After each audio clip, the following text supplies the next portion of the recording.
I can find me half a dozen sharpshooting youngsters. You sharpshooting me, punk? Sharpshooting.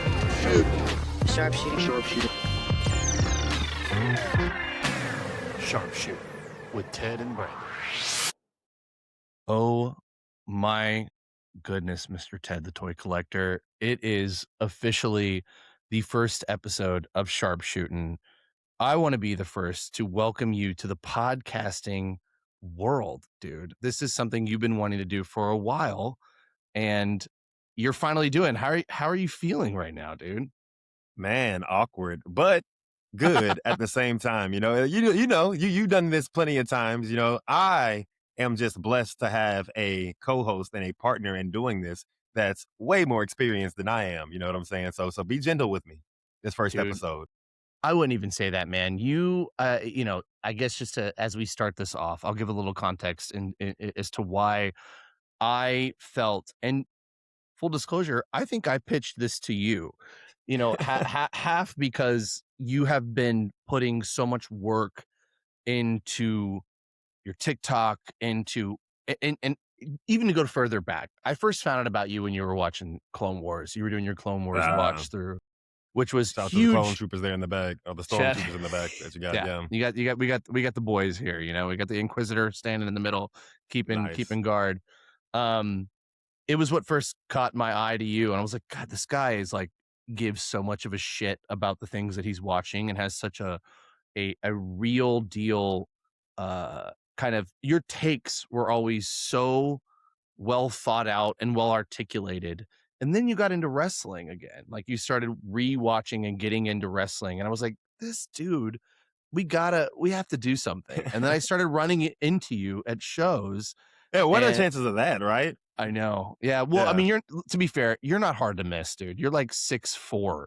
You are a very tall person. And all this to say that, I think when the idea finally came up, and you were like, hey, that sounds good, I was thrilled, because I'm like, I couldn't think of a better co-host to start my first wrestling podcast, because I watched the stuff you put out, and you are, first of all, I agree with like 99% of what you say, and we're going to get into that 1%, I'm sure, of that I don't agree with. I can't wait. But thanks for being willing to trust me with this new endeavor of yours. It really does mean a lot. Yeah, bro, absolutely. And I want to start by saying that this is something I wanted to do for a while. And I've always known that it would be easier, and also maybe we would get better opinions and better talking points if I were to do this with somebody. But the hardest part is finding somebody that you trust to do it with. And I always think about whenever I first actually started making content, right? Like there was me, I'm not going to say his name, but there was a content creator. If you've been in my community for a while, you know who I'm talking about. But there was a content creator whenever I was still small on TikTok. I had a couple hundred followers. He'd followed me then, and we kind of started making like content together. I watched Lord of the Rings with him. I did all these things with him. And we kind of I was trying to like merge our communities kind of. And then my community kind of took off. And I always tried to put him on as I was like growing, kind of like trying to like lift as I climb. And that dude randomly just went on like the most just like a racist and homophobic and Islamophobic rant in my Discord one day. And everybody was like, bro, this is your your friend that you introduced us to, Ted. This is your guy, your friend. And I was like, okay, well, never again. You know what I'm saying? Like as much as I, collaborating, but at the end of the day, it's really just people on the internet. So you never really know who somebody is. So the fact that I'm like, okay, well, what are the chances that we live in the same city? You know what I'm saying? And what are the chances that we have all these interests? You know what I'm saying? Like if we weren't doing this together, I would still want to talk to you as just like a regular guy, because I'm like, yeah, man, I would love to hear your opinion. So really excited to start this project with you, man. I think I keep telling you that, but I really do mean it. I love it. And wouldn't this be a funny time for me to reveal all of my problematic takes too, like on Right, you? man, I'm like, and by the way, now that we're started up, don't you love the new reflection pond in Washington D.C.? What a great job he's done. Yeah. Which, shocker, I think we're both pretty progressive people, so I think it's good to get that out front. Which, believe it or not, I think the wrestling world is largely pretty progressive, as weird as that may seem, but I guess, I think a good place to start this is it's clear who we are, but I think just giving a little context into the things we've been doing, the people we are, what I feel ultimately qualifies us to have another wrestling podcast, right? To add Right. to the world of already existing, of the over, if you will, saturated world of wrestling podcasts. So I'll start. I'll throw it to you because I mean I think people who are listening probably already know about you. To be quite frank, you have been putting so much work into this already. But I've been podcasting for about 13 years now. I produce a number of podcasts. I've worked in journalism. I worked in the kind of podcast world, both in the entire end-to-end process, whether that's like hosting them, producing them, or even just writing ads. Frankly, I've worked in agencies before. But in terms of wrestling, I have worked for wrestling organizations. As you mentioned, we are in Houston, Texas. I've worked with Booker T at his Reality of Wrestling. I don't know how much I should really say, but I've been working on a film about said organization and said wrestler that you have watched, which we'll keep that a tad under wraps for the moment. I've also been a wrestler myself, but I should put a large asterisk on that, and that is that I've done comedy wrestling, the silly stuff, the non-athletic stuff. Been a lot of fun, but I've loved wrestling for a while now, and I do have some hot takes, and I think our tagline is like serving up hot takes and hot tags Yeah. and shit. So you can definitely expect that. But I mean, you man, I want to hear about what you feel makes you qualified and excited ultimately for starting this kind of project. Yeah, I'll tell you what I think qualifies me the most, man.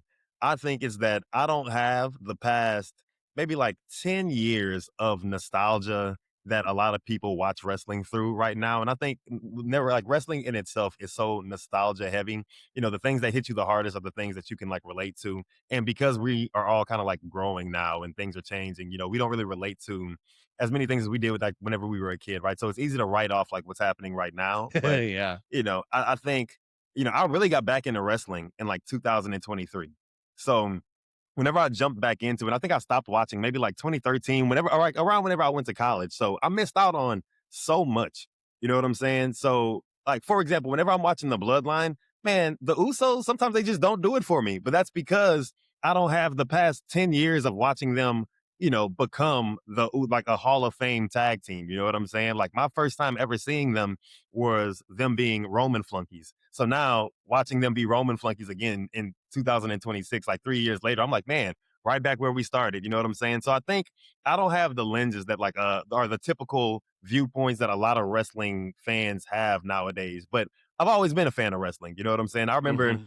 going to shows in like the Cajun Dome growing up in like Lafayette, Louisiana, and like getting to see SmackDown for the first time live. You know what I'm saying? Like I remember, them passing out tickets at the YMCA, like, hey, where there's a wrestling show in town tonight and we're just giving out tickets and just like praying and like begging the guy, like, please don't just give me two because I have two brothers. You know what I'm saying? So like, and just like hook it up. And then like that experience with my dad and my brothers is like something I'm 31 years old and I'm still talking about it and like bringing it up now on Special this stuff. podcast. You know what Yeah. I'm saying? It really is. And I think that's the thing that I like the most about wrestling is that as adults, we all go into it and just kind of like turn off reality. Hmm. It's like, here's this thing that is kind of like almost inherently silly, but can also be like the most serious thing in the world. Like Hmm. people wake up and argue about this shit on a day to day basis on the internet because it Too means much. way too much, but it's because it means that much to them. You know what Yeah. I'm saying? So I think I'm really excited to be in this space. I'm really excited to, learn more about wrestling than I've ever known in my life, which is what I feel like I've been doing over like the past year or so. But we'll get into more of all that. We'll get into some of my hot takes. We'll get into some of my bad takes and all the above, or and everything that fills in the middle part. So yeah, really Yeah. excited, man. Well, dude, I mirror everything you say, and I'm actually didn't really grow up with wrestling. It was something that I got into as an adult as well, and because I started seeing the kind of intrinsic nature of its pageantry and storytelling, and that's what really brought me to it. I didn't grow up thinking it was real and having Yeah, that dropped upon me. And I'm not that's not me saying it's fake, because I mean that's probably the biggest argument that persists in wrestling, is it fake or not and stuff. I'm of the party that thinks it's not fake, it's scripted. yeah, um that being said, I once I got into it, I was never going back. But all that to say, we're now 10 minutes into this intro.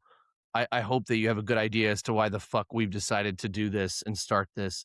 But we also chose a very specific time and date to start the show. There were 2 shows this weekend. What you can expect from this podcast is us likely covering not everything of the past wrestling week, but probably what we feel is the most newsworthy, relevant. I think the things that you're probably already thinking about as a person that consumes professional wrestling.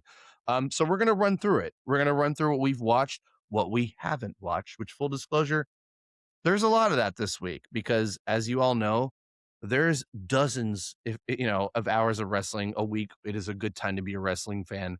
But we're 2 people, busy people, and we only have enough time for for a couple hours a week.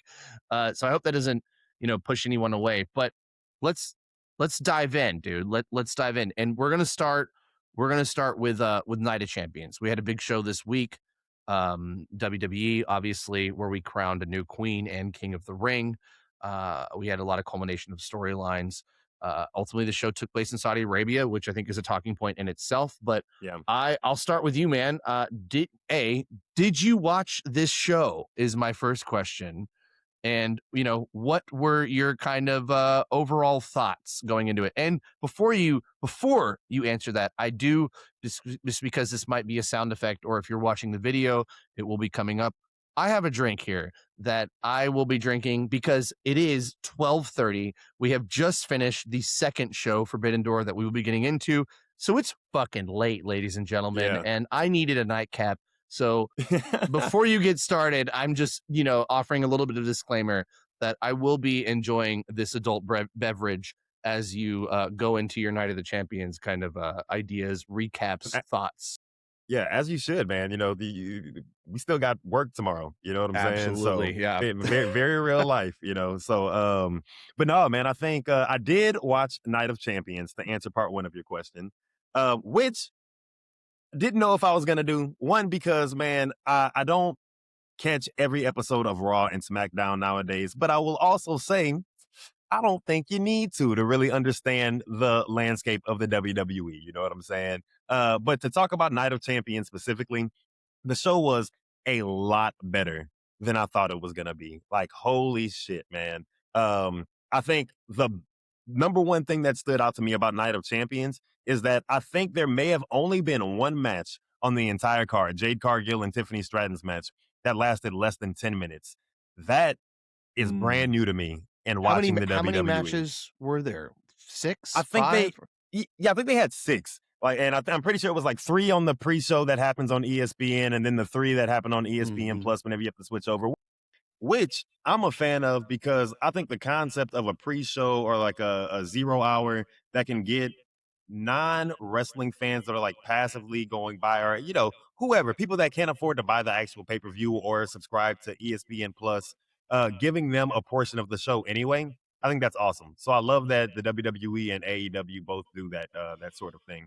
But Night of Champion in its entirety, bro, way better than I thought it was gonna be. I mean, like I said, they actually let the wrestlers wrestle, and they did. I don't even know if I would use the word bold to describe it. They just didn't.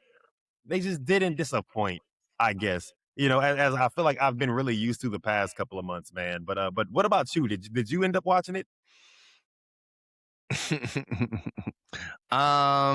Okay. I did not watch it in its entirety. And maybe this Okay. is like a really bad way to start this podcast where we're the first show we talk about. I'm just like, I didn't watch it. I watched a few matches. I guess I'll start with like the reasons why. Yeah. I forgot it was in Saudi Arabia, and it Yeah. started a lot earlier than I remembered. I just started a new job this week, and I was ready to watch it in the evening. So I watched it with some of the matches having already been completed and me having already seen how they ended. Yeah. So I watched the ones where I was like, I need to see how this happened. And I think we know which ones those are. That being said, it's weird, right? Because I think everybody is allowed to have their feelings about having matches in Saudi Arabia. Yeah. I have a really kind of nuanced take on it where Let's hear it. Yeah. I can absolutely agree with the folks that are not happy with the partnership, they'll call it that, right? Between what is it, Riyadh season and what are they, Yeah. yeah, and the WWE and this like years long lucrative partnership. That being said, I am a firm believer that like everyone in the world deserves entertainment, I am also a firm believer in that everyone in the world is not a direct reflection of their government. The government. Yeah. And so it's a weird thing to talk about, right? Because I'm very respectful of the folks who are like, I'm not going to watch these shows. I'm very respectful, frankly, of the wrestlers that decide not to work these shows. That being said, I do find myself watching these shows, and there are moments where I go, "This is really nice." And I mean, I think we're going to get to kind of the big story of the evening, the big kind of development, the big win, if you will, that I think is like Yeah. a really perfect um example of that, of representation and of a culmination of like work and storyline. So it's tough, it's weird, and it's part of the kind of complicated era that we're in, not only politically but just culturally. So Yeah. I'm try to be someone that sees the best in a lot of these things while also fully acknowledging that there is a lot of ugliness in the world and what provides these things taking place in the first place. So I hope that Yeah. makes sense because it is kind of like maybe on the fence, No, place to be, no, but I mean, but I mean, here's the thing, I feel like I think half the battle is admitting that it is nuanced, right?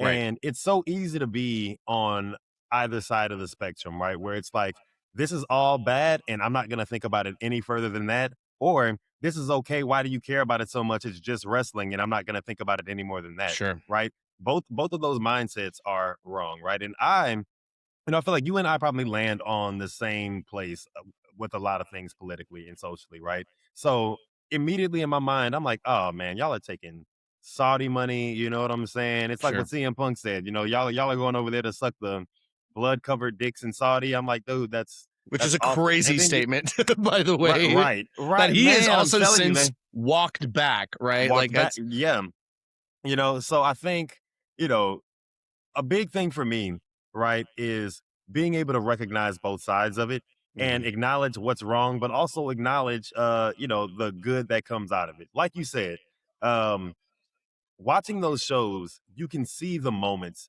that you almost would say that it's necessary that they go out there Sure. because you see the audience and how excited they get about anything almost except women's wrestling sometimes but but for the most part they're popping, they're having a good time in the Mhm. crowd and the audience and everything. I think watching Night of Champions specifically, I saw more of that this show than I've seen in like the past Saudi shows. So maybe it's just on my heart right Yeah. now. But my natural reaction to watching that was, okay, these kids are having an amazing time. These kids are out here dressed like Danhausen and like little thing. I'm like, okay, they are there being a wrestling audience and they're passionate about this thing that I'm passionate about. But I also feel really weird thinking to myself, I'm like, okay, well, the women wrestlers can only go over there if they're covered up. Yeah. How do they feel about that? I'm not a woman, so that's one of those things I can't speak to. But like something you said earlier sticks with me, and it's representation. And representation matters a lot. So I think, going back to like the CM Punk thing, seeing him go to the crowd in Saudi Arabia and say, hey, I understand not all of you are bad people. And I was upset. I said this thing that Mhm. I don't mind walking back because, big picture, it's bigger than me. Well, I can respect that. And then I also see the side of people that don't respect that Sure. because it's like, man, there's so much going on in Saudi Arabia politically to be disgusted with and socially. But I and anybody else that kind of wants to like take a step back from the conversation, like I will be the first to admit, like I don't know everything about what's going on in Saudi Arabia politically, and I can't speak Sure. to it at a high enough level that I can you know, condemn every single thing that they do, but I do know the things that I believe in. Yeah. Or like, just basic human rights that I think every human being should have, no matter where you live in the world. And a lot of people in Saudi Arabia don't have that. Yeah. And Yeah. Yeah. also, like, bro, and we can get into about like how they have like modern day slavery and all those things, but we're talking about wrestling right now, right? Hmm. So I say all that to say I agree with you. I wouldn't even say that it's like a cop out answer or like a walking the line. It's just literally calling it what it is, and what it is nuanced. Yeah. So Yeah. I mean, I think both things can be true, right? I think that a corporation can kind of very questionably accept funds from a government that is inherently corrupt. And I will refrain from talking about our government, because I think there's plenty of takes to happen there as well. But yeah, I think I can acknowledge again that, like, when I look at a country and doing shows like Saudi Arabia, yeah, is there a significant amount of progress to be made for women's rights and the rights of queer people? And like, yeah, 100%.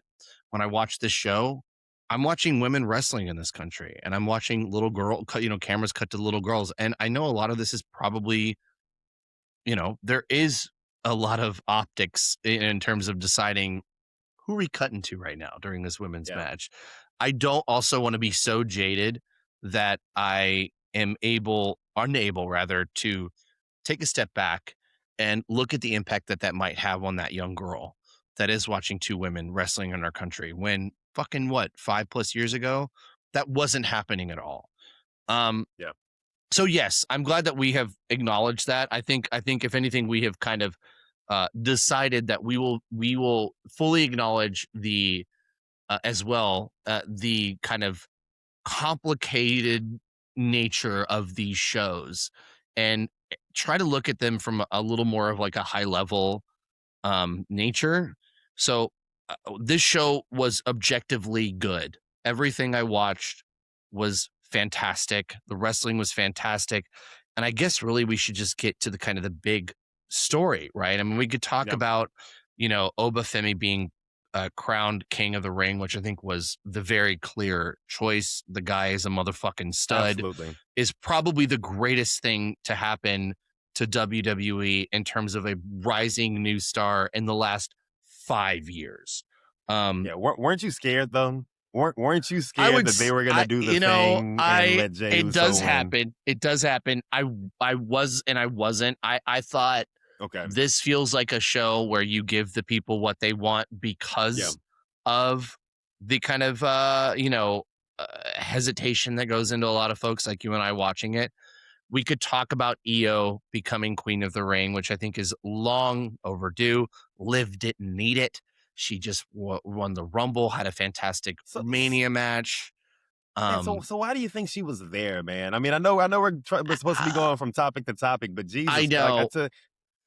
I I'll be honest, I like the I'm not even mad at the idea or the thought of, hey, I'm the current women's champion. I'm gonna join the Queen of the Ring tournament so well, I can beat everybody else and nobody can challenge me. Like even that in itself, I'm like, you know what? I'm not mad at that, but but also it's her first title defense is gonna be at SummerSlam against Io Sky. Her first title defense. Come on, man. sometimes you throw these people in matches because they're the safest worker. Io and I mean, rather, Liv is frankly never really had a bad match. Yeah, She is consistent. She's well loved. It was a safe bet, yeah, and again, Liv has had a great year, didn't need it. And I think she could very easily put Io over. It makes sense to me. It makes sense. Io is, again, I think long overdue for something of this prestige, if you will. yeah, I say all this though because I don't even think those were the stories, right? Those are the big kind of stories of the night. I think the very obvious development, which I'm seeing mixed reception for online in terms of if it's too late or if it makes sense, or is it a something that only could happen in Saudi Arabia. Saudi Arabia, frankly, is it's Sami Zayn. It's Sami Zayn getting the roll up for yeah. the was it the WWE championship? Right. It was The undisputed. the undisputed championship. Right. The big W, right? So Yeah. I'll ask you, Ted. How did you feel when this happened? Did you pop for it? Did you expect it? Are you surprised? Are you excited? How are you feeling about this? I knew that Sami Zayn was gonna win whenever they put up that graphic as he was walking out. That was like he's currently 0-9 in world title opportunities, and I was like, "Holy shit! A little No telegraph for you. way, no way they have him go 0-10 in Saudi Arabia of all places." You know what I'm saying? So I kind of figured he was gonna win, but man, oh man, I did pop for it whenever he got it because I'm just like, man, it's so often in the WWE and in life in general, like me and you are just working class guys, right? When people tell you, hey man, put your head down, be a good soldier, do the work, and it's gonna pay off. And as adults, we all know that's not true all the time. You know what I'm saying? And so seeing Sammy be a good soldier for the WWE and do all the things you're supposed to do to be in the world title picture one day and see him lose 9 times and finally get a win, it felt really nice. Is it like, am I crazy about the fact that he couldn't just go over clean? I mean, honestly, if I can be real, I don't care. I Who really gives a do not shit? care. Yeah. Man, like, honestly, and I see people complaining about things like that. And that's when I'm like, what do you watch wrestling for? Because like that, the moment, right? The moment of Sami Zayn getting his hand raised, and then Byron Scott asking him like, "Man, how do you feel?" And he's like, "Bro, it's about time." I'm Yeah. just like, yeah, that emotionally, I can connect with that. So I thought it was awesome, man. What Yeah. about you? I totally agree. I think you use the word moments, and one thing I've learned, I've worked with Booker T for many years now. Helping as a producer. I've interviewed this guy many times. He uses the word moments a lot. It's about the moments, and 0 and 9 walking in. No one, I couldn't tell you what those 9 were. I could Ooh, not tell you, and maybe there's ooh, some marks out there who could go, well, he lost versus Roman 3 times and this and that. Like, yeah, but it's never gonna be the benchmark of his career, the bookmark rather, I guess, of what he is defined by. It is gonna be this one time. We think about yeah, Kofi winning the title at Mania. We think about Big E winning these guys where you go, God, if only they could just get it once, like just get it once in their hands. I couldn't even tell you the times that they were competing for it as a mid-carder and didn't get it. Sometimes it comes down to those moments of them being in the right place at the right time in the right storyline. This felt like a clean booking decision where you're backstage, the guy sat around, the producer sat around and go, "Who's winning tonight?" And that's one of the possibilities that was brought up. Well, we could have Sammy, and granted, I don't think that's me saying that it was a last minute decision. But I think more that's the essence of what we're talking about, right? Of yeah, acknowledging where we're going, where we are, looking at it and saying, well, he hasn't gotten it. And what if we put him in here? And what if this ends with us being in a country that would freak the fuck out if at the end of the night he won? And I think that moment will define his career as a professional wrestler, regardless of how this ends. And I think obviously the roll up pin will imply that, this is going to turn into a summer line, a summer. Perhaps this goes to SummerSlam. Perhaps he loses it to one of these guys. Classic triple threat style storyline, right? Um, that being said, man. I don't think it takes away from the moment. I don't. Yeah. I'm telling you, man, right now, I would happily welcome with open arms any type of scenario like that because what I've been seeing people say and what I'm starting to think might actually happen is, man, Sammy holds the belt for a couple of weeks and then Brock Lesnar shows up. And Jesus. my biggest fear, right, is that they have Brock come back, challenge Sammy, and get the belt off of him so they can run Brock Oba again at Yeah. SummerSlam because Oba is King of the Ring. Is he gonna challenge Roman? Do you have to have Oba challenge Roman? Which I would love to see, and we can talk more about that later. But my Mhm. fear is that Brock shows up, beats Sammy at like some Saturday night main event that they have coming up or something like that, which would be stupid. Yeah. Sami Zayn just gets the belt and you have him drop it to Brock And just so that you can run Brock and Oba again. that may very well happen, and I guess my point is that at this point in time, it kind of doesn't matter. I think Sammy has gotten his flowers from Yeah. the company. People wanted to see this. It's tremendous. It's awesome. Give him a month. Give him a month run to be the people's champ.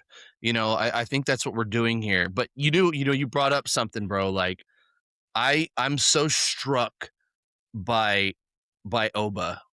I was one of the people that was very disappointed with Brock coming back and reigniting for a number of reasons, obviously outside of the storyline, Yeah. Brock. But I just felt like his retirement from a kayfabe perspective was perfect, and I didn't need it to continue. That being said, Oba is, and I've said this, already on this episode, it's unreal how good he is. Yeah. It is truly like I'm like struck, like I'm like compelled when this guy wrestles, dude. It is insane. Dude, when he talks, that promo that he cut Yeah. after he won, I'm like, man, is this how people felt when Austin cut that 316 promo when he won King of the Ring? Because that's how I felt, man. I'm like, I could have like put my head through a wall. Like, I don't know if you watch anime, but I'm talking like Captain Irwin, Attack on Titan. We're about to ride to our death, but God damn it, I believe so much in the guy that's leading me that I'm gonna do it anyway. That's how Obafemi makes me feel, man. Like you keep saying it, generational. Yeah. Best thing to happen to the WWE. I agree. In a long and so far, they've been treating him like it, man. They book him. They like know what they he got. Is Yeah, they know what they got. And to be clear and transparent, Obafemi was my final straw with the WWE. I was like, hey man, if they fumble this guy, if they don't treat this man the way that he does, I'm done. Because it's inexcusable at that point, man. There's a lot of people we can go back and forth about. Obafemi is not one of them. He's fucking undeniable. He has it all. Is completely not even just well-rounded, but everything he does better than 90% of the roster. And he's how old is he? 25 years? That's like 26, I think. Something insane. Last time I looked it up, I was just like, what? He's at the beginning of tops. He's gigantic. He's handsome as fuck. He's also, he's like culturally so cool, dude. Like he's, like bro, you pan into the audience, you got little white kids doing the That's what I'm saying. Like man, it reminds me of like whenever like these small white boys would show up to like Allen Iverson games with like cornrows in their head. I love you know what I'm saying? I love it. And like fake tattoos and stuff. I'm just like, yeah, man, it's bigger. Now we're talking about like transcending cultures. And that's what makes wrestling so cool, man. Like it literally brings us all together. It takes an audience of thousands of people and puts in this melting pot. Doesn't matter what you believe politically, socially. Whenever you're at a wrestling show, you're like, oh my God, that guy is cool. And that's it. I mean, any other thoughts from the show that you feel like are worth bringing up? What something that really, man? Okay, so let me think. Yeah. Well, okay. So we mentioned Cody Rhodes earlier. I did want to ask you about this, right? Yeah. Where do you land with Cody Rhodes right now, right? How do you feel about how he's being perceived by the WWE universe? Because it feels like people are kind of like down the middle on him right now. Yeah. And some people are over him. Some people are like, well, he's just not being booked properly. And some people feel like everything has been fine, right? And when I go back and I look at a lot of the matches that he's had, I'm like, yeah, a lot of this has been fine. But go ahead. I'll say this. I think let me preface this by saying I love Cody. I think Cody is probably the biggest, wrestling star next to Roman Reigns in the last 10, 15 years. Okay. That being said, we saw shades of this in AEW where he got some go home heat. You start feeling the crowd get a little fatigued. We heard this. What was it? The Cody verse as it was. I wasn't watching AEW around this time, so this is I was in it, bro. I was in it. He was so over. People wanted him to turn heel. It didn't happen. Apparently, he was flirting with it. They teased it. It never happened. He got he got some go home heat, and then he left. And then he showed up in WWE and was the most over thing in the world for 2 years. Now we're in the danger zone where we're starting to see shades of this again. I think I'll end with this. I think if you look at the Orton match that he had in the last pay-per-view, I think the last pay-per-view, what or no, I'm tripping. This was WrestleMania. Yeah. But he hasn't really recovered from it. Um, it was a weird match. He basically worked heel the entire match. Then they tried to do this kind of double turn, not double turn, where now Orton's worked Yeah. face the match, but now he's heel at the end. And it was like they were trying to anticipate the crowd wanting him to turn heel. And then, well, actually, you're going to follow our lead. And he's still a baby face. It did not work. It ended up being a really bad match. Yeah. We're in the danger zone. I think this has happened with him before. I don't know really what the plan is. I think I hate to be one of those like smarks on Reddit.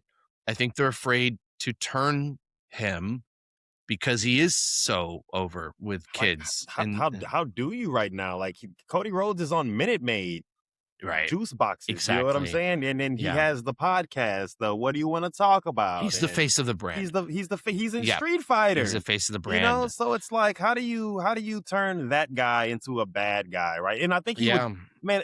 I think we all want to see it because he would crush it. Well, But- he has before. He literally, at the time he's ran heel, and he's been fucking awesome. And I think that is probably what's fueling a lot of this, is that people know, to your point, how good he would do. Yeah. And it feels a little forced where we go, there are points in wrestling, wrestler's career where you go, okay, it's time. Like it's time. It's led there. Like the audience is feeling Yeah. it. I'm not fully convinced that it's Cody's time, though, man. It's like, and I guess Interesting. I was just running the thought of like, man, who hasn't he feuded with, right? Who haven't we seen Cody Rhodes feud with in the past 2 years that would still make him an entertaining babyface? And I guess I'm striking out. Like I was gonna make the argument that like maybe it's not time to turn him heel, but now that like I'm actually trying to like talk it out in my own mind, he's gone Drew, he's gone Kevin Owens, he's gone I guess Punk maybe, but Punk is a babyface right now, so it's like who do you Dude, run him against? He's ran through it. I think like any storyline, you go, what's the most interesting thing to do? And the most interesting thing to do right now is to turn that motherfucker heel. Yeah. And to watch him become business Cody again, get in that suit and become an executive style piece of shit, and have those matches over again on the other side. That is the most interesting thing to do, but it is not what they're doing, and I'm not confident it'll happen anytime soon. And so I am cold on Cody right now, unfortunately. And I know there's gonna be a lot of people to listen to this and go, man, but he does this and he's so good in the matches. And I would challenge you to think about the possibilities of him being a heel and what that could do for the overall hierarchy, right, of the WWE universe, as we call it. Where does everyone else go then? So I don't know. I like to be the person that goes, what's most interesting, and that feels most interesting to me. I would say if nothing else, it would be interesting because it's something new, right? Yeah. I think, and I'm not the type of wrestling fan to talk about ratings or give a damn about ratings, but you do have to have the conversation of like, why are less people watching now that Cody Rhodes is the face of the company, right? And Yeah. I mean, just like that's the God's honest truth. And like, I think about my wrestling friends and people that I know. Most people passively consume the WWE right now. Whereas whenever I got into it, you almost had to. Like, I got into it 2023, man. It was like the thick of the bloodline stuff, And granted, like Cody was a big part of making that as exciting as it was. But now that he is QB1, and he is the top guy. He's the number one merch seller in the company. He's all these things, right? He's where Roman once was. Why are less people interested, right? And I think it's what you said, right? I think it's just time to give people a taste of something new. And Yep. whether it's running the hits again on the opposite side of things, but you're running them as a heel now. I mean, it's something new. And I think that's what fans really want right now. It's just like it's monotonous, man. You can watch the WWE through content creators, and that's bad. You can go and just go through Santi Zap's Instagram reels, and I'm like, okay, I know everything that happened on the show tonight, and honestly, you didn't miss anything, or Yeah. but anyway, It's I a feel good like point. so No. we're really quick before we move on from the Cody thing. I do want to say this. I think something I'm very surprised that the WWE has not pulled the trigger on yet, especially after they got so much flack with Cody and Randy at WrestleMania, is a WWE versus TKO storyline. To me, that was the easiest way to absolve themselves of all of the hate that they were getting, and the hate that was warranted. They could have just said, hey, listen, TKO made us do it.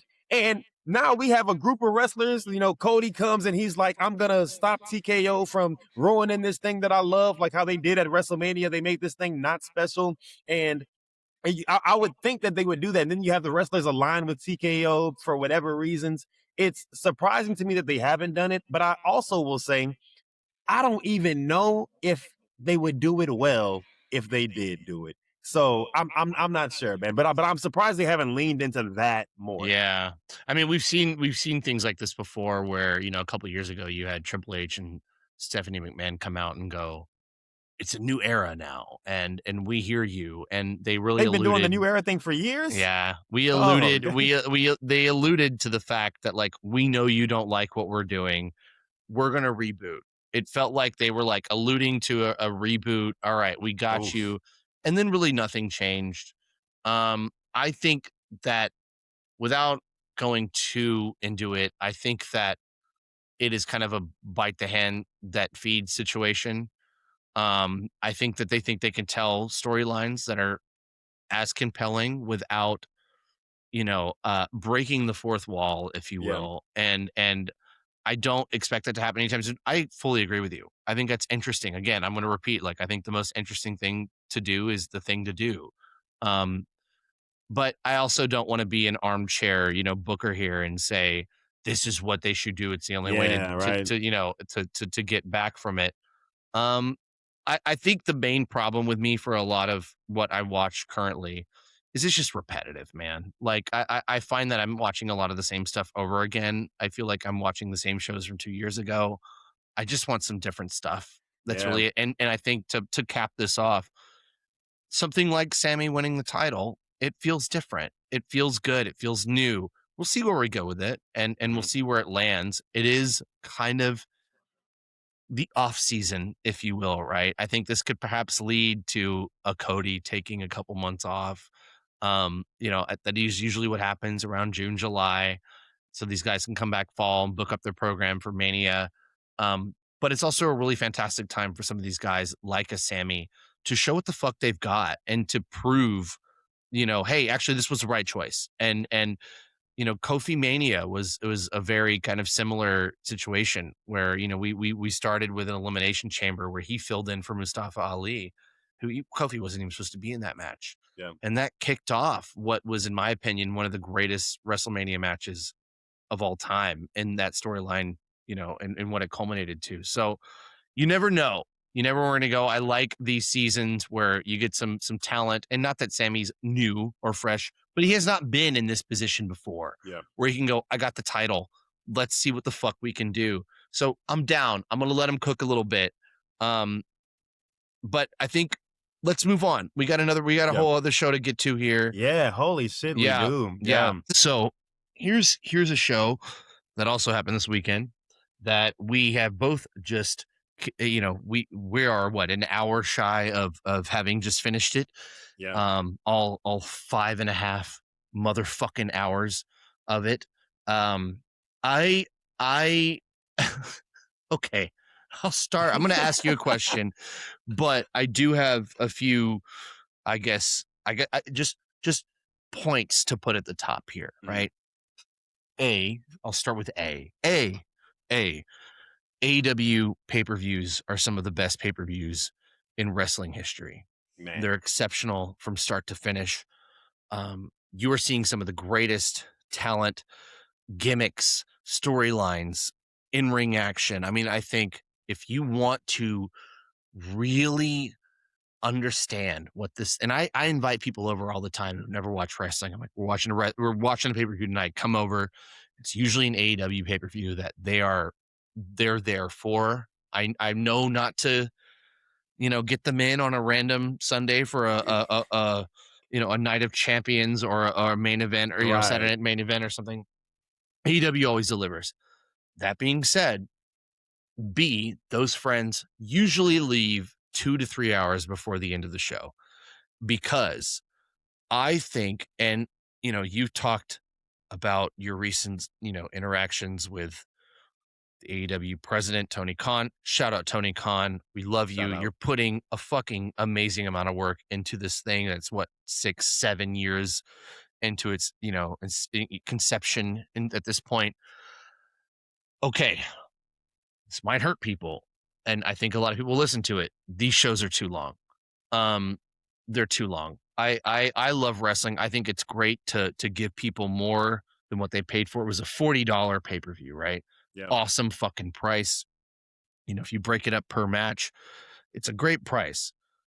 Maybe it's just because I'm 34, bro. I get tired, man. Like, I think 5-6 hours each pay-per-view is a lot. It's a lot. I don't care if every match is really good. It is exhausting. It is truly exhausting. We are in Central Time, you and I. This show ended at midnight, and the pre-show started at 6 p.m. The main card started at 7. Like, it's a lot. It's a lot. All these matches were great on their own. I do think that there are a few where you could go, hey, let's cut 5-10 minutes out of them. The opening match being one of them. It did not need to be a 20-25 minute match. Tony, if you're listening, I'm sorry. I feel terrible you hearing this right now. Like, but as a mark, I'm going to tell you, like, we only got so much to give. We only got so much to give. So I'm going to put that out there front. I'm going to throw it over to you, Ted, and just, you can riff away, but I had to start with that, man. Man, I'm glad you started with that, because I do think that is a very popular opinion that a lot of people have. I will say it's not one that I have. Holy shit. Now, listen. Could this have, if this would have started 2 hours earlier into my day, I would have no complaints. You know what I'm saying? Because, like, I've been looking forward to this. I'm like, man, 5.5 hours of wrestling, I wasn't doing nothing else with my day besides watching Forbidden Door whenever Forbidden Door came on. So I was genuinely excited for every single match, and maybe I didn't feel that way about the Young Bucks match because the team from New Japan wasn't familiar with them. I'd never watched them before, so just getting the experience, and then also getting Mascara Dorada and Mystico. You know what I'm saying? Like, I was genuinely excited for just about every single match on the card tonight. If I do have a complaint, is that it ended after, like, damn near at midnight. You know what I'm saying? Like, as an adult with things to do, that is hard to consume. And I see people push back on it online and say things like, oh, well, you don't have to watch it all at once. Just pause it and then start it again tomorrow. And I'm like, man, that's not how you consume things in 2026. You know that if you stop watching this pay-per-view right now and try to pick it back up tomorrow, that also means you have to stay off of social media for the next however long until you pick this show back up, because it's going to get spoiled. And half of the excitement is not knowing what's going to happen. And I think that's it. I mean, that's genuinely what I think makes the WWE and AEW different in what I'm consuming. Whenever I watch AEW matches or pay-per-views especially, I don't know what the result is going to be for most of the matches. You know what I'm saying? Like, you have an idea, but there's so many times where Tony has just, like, straight up done the opposite of what I thought was going to happen that, you really never know for sure. So I 100% understand anybody saying that these shows are too long. 5.5 hours of anything is a long time.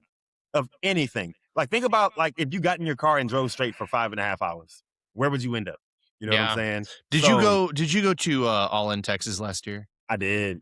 Yeah. Okay. Well, here's a good example. I mean, I think that show started at what, 2, 3 p.m. Something like that. I had a fucking awesome time. I know that show was long. It was like 6 hours long. Yeah. It did not feel like it to me. Didn't tonight's show didn't I feel like it to me, I man. had an Yeah. amazing time. It was done by like 8. I went out and partied. I Yeah. like went into I had an Airbnb with a pool and shit.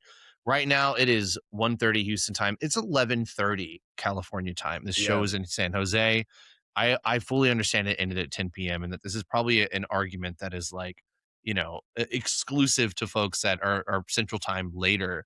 Yeah. Um, I I do think though that you have to consider the entirety of Your your fan entire base, audience. Yeah. and I saw somebody that I follow on Twitter saying like, "Hey man, this was an amazing show. It's 6 a.m. in England." So, yeah, God, this is not shout out to the fans that live overseas that yeah. this is way harder for them.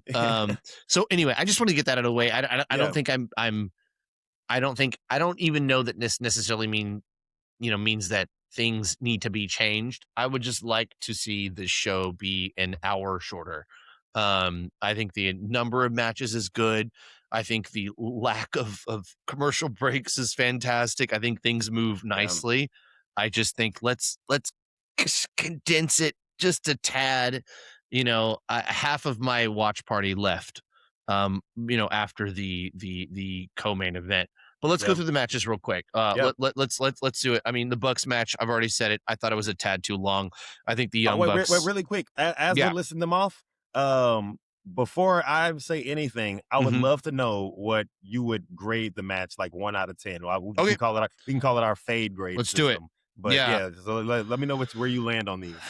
I mean, we're using the 5-star rating, the Meltzer rating, or just 1 out of 10. Nah, I want our platform to be twice as good as Meltzer's or twice as popular as Meltzer's big Oh, picture. So let's go wow, 10 stars. how dare you? You know, Okay. I would give. I think the Young Bucks match, I'll give it a 7. I think it was a little too long. I would like to seen 5 minutes cut out of it. I okay. think as an opening match, I need to go spot, spot, spot, spot, spot. Let's wake up the people. Let's move on. We've got 3 tag teams here. These guys can move. I don't know that we needed a 20 plus. I don't know the exact times for these matches. It felt Almost every match went over 20 minutes tonight. this felt like a 20 to 24-minute match. I Yeah. think that is too long. For an opening, 3, a triple tag team match. That being said, the last 5 minutes were fucking sensational. Like they were amazing. The Young Bucks get a lot of hate online for some goddamn reason. I think they're ridiculous. I think they've also done what people have asked for a while when, they were accused of being essentially Nepo babies of AEW and starting and taking a place Yeah. and starting it. They're very much mid carders at this point. They really do take up that mid card spot and kill it. Open the Yeah. show, what woke people up. So yeah. How about you? Man, I had a really good time watching it. Again, wasn't really familiar with the team from New Japan, so it was really cool being able to see them play off of each other. And I think that's like the really cool thing about wrestling. It's like I've never seen these guys wrestle before, but because of the way everybody's interacting with one another in this match, I get it. Yeah. I know who the guy that I'm supposed to be afraid of is. I know who the big, strong, powerful guy that everybody, I get it. The Young Bucks are so good, man. They're so good. Like before I started watching AEW, I was one of those, man, the best tag team of all time is probably like the Hardy Boys, type of guys, right? And, that's not knocking anybody that feels that way, but oh my God, there is so much more wrestling out there. And I think the Young Bucks are one of the biggest tales of that. I think one of the reasons why the Young Bucks get as much hate online as they do is because people that watch them are very inclined to say, this is one of, if not the best tag team of all time. And they're also probably better than your favorite tag team of all time. Yeah. And it's easy to take offense to that when you've never seen these guys wrestle, because when you have that WWE mindset, it's almost like, oh, well, I've never heard of them, so they can't be that good. And that's just wrong, And the Young Bucks, I can't even think of many matches that I've seen them in where I've been like, oh man, like, they didn't do a good job in that match, or I didn't need to see that match. Like, it's always for the most part entertaining. The way that they work together as a tag team, insane. Whenever Nick Jackson gets to, we're just going, bro, it's crazy. So All that to say, I enjoyed the match. I was not crazy about the Young Bucks winning, though.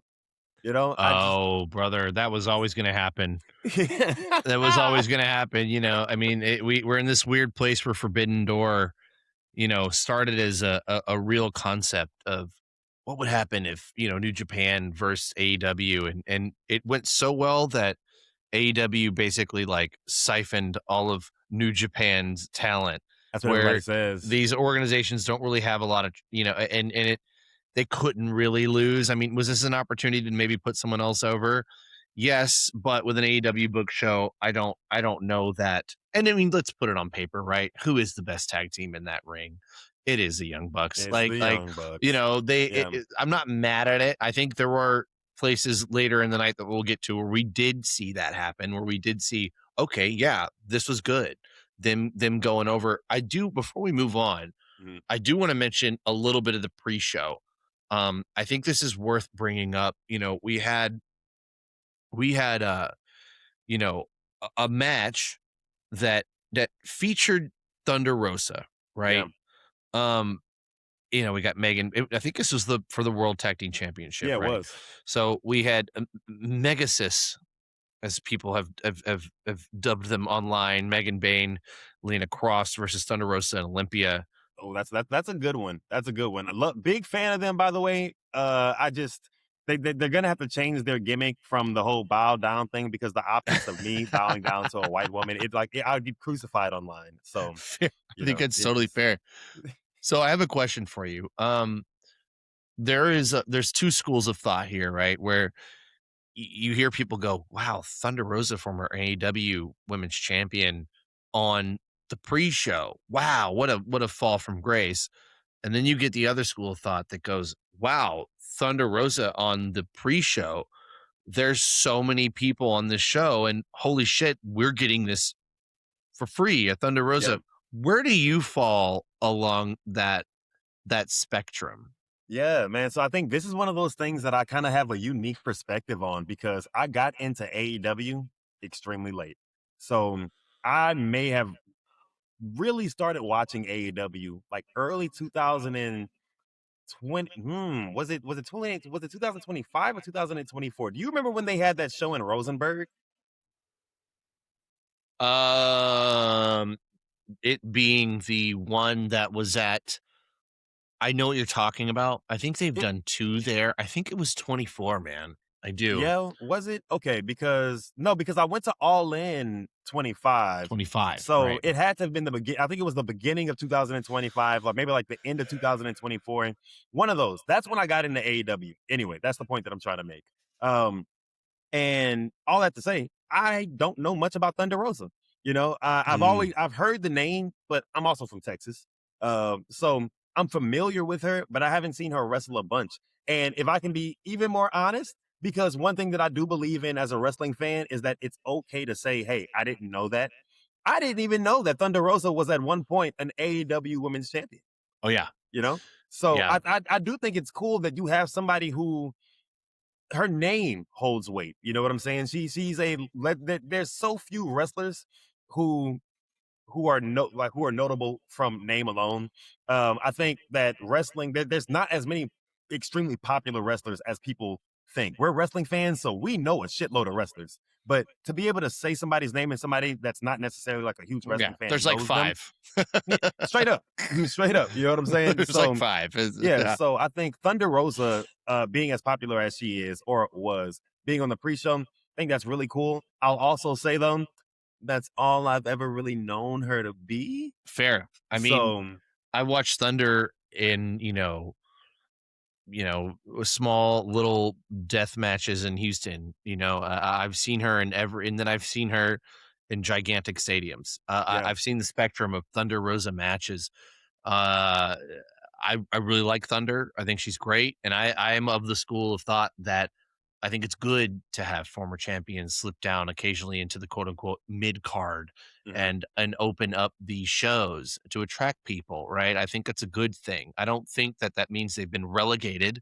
I think that you do kind of swap out spots, and it's not the worst thing in the world to open the show on the pre-show and get people yeah. really fucking hyped. That's where I stand on it. I was curious as Yeah. to where you stood, but No, it's so interesting how like all or nothing wrestling fans are sometimes. It's I like know, right? Yeah, I feel like there's no middle ground. man, the past 3 weeks I've been seeing people say like, "Oh man, like wrestling is just such in a bad space. It's so boring right now. All Oh, wrestling is just bullshit. like in a lull." And I'm like, dude, 3 weeks ago, everybody was losing their shit about Double or Nothing and the mask versus mask match. Yeah. It hasn't even been a month. I know. It's been less than 25 days, and I'm just like, man, it's so hard to appease a lot of these people. I know. But anyway, Second match of the night. I believe I have this in order. Kenny Omega versus Zack Sabre Jr.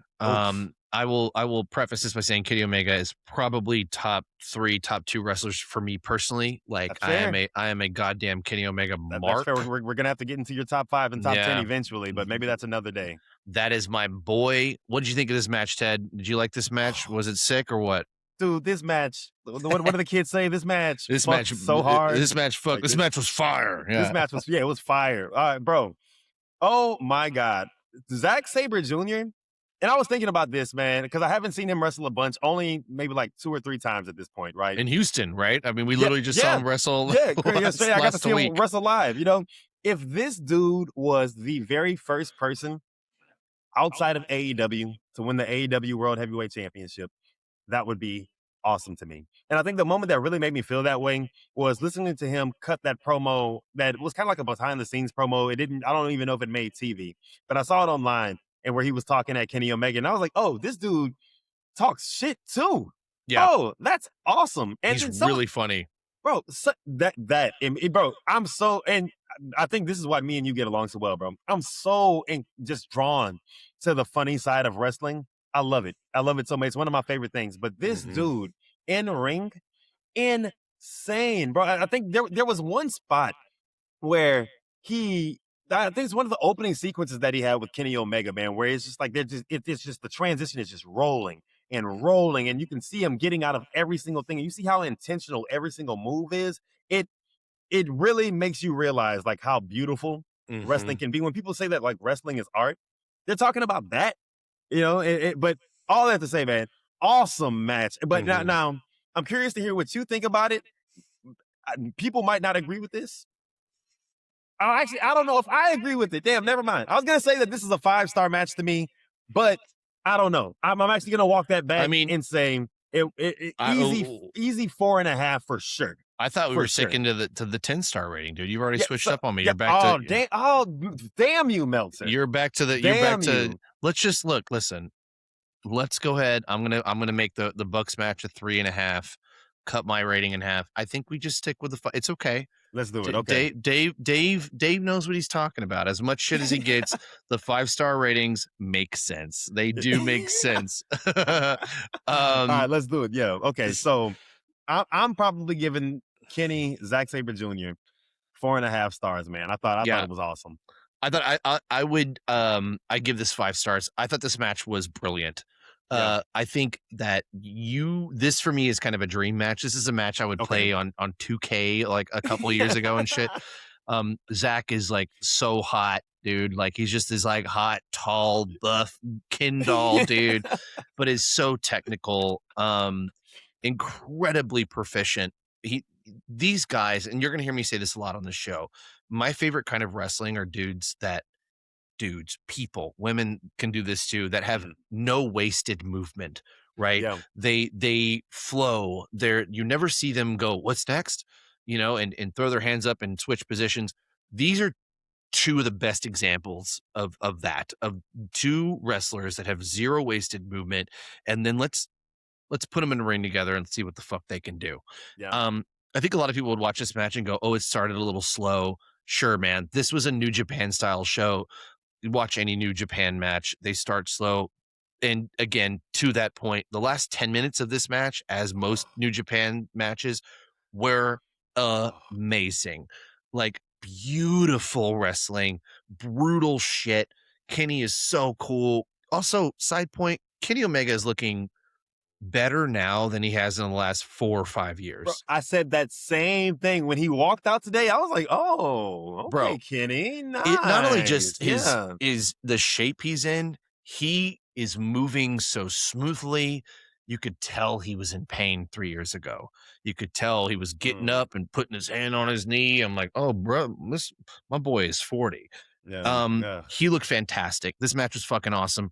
5 stars from me. This is an Yep. easy 5-star match. This is a kind of wrestling I love. I love a combination of styles. I don't even think, I mean, I'd be shocked if they were back, stage talking about what they were going to do. I think this is one of those matches that like, here's how we're opening, here's how we're closing. We're going to go out there and dance. And Man. it was brilliant. Anyway, I don't want to glaze it too hard, but my Bro, goodness.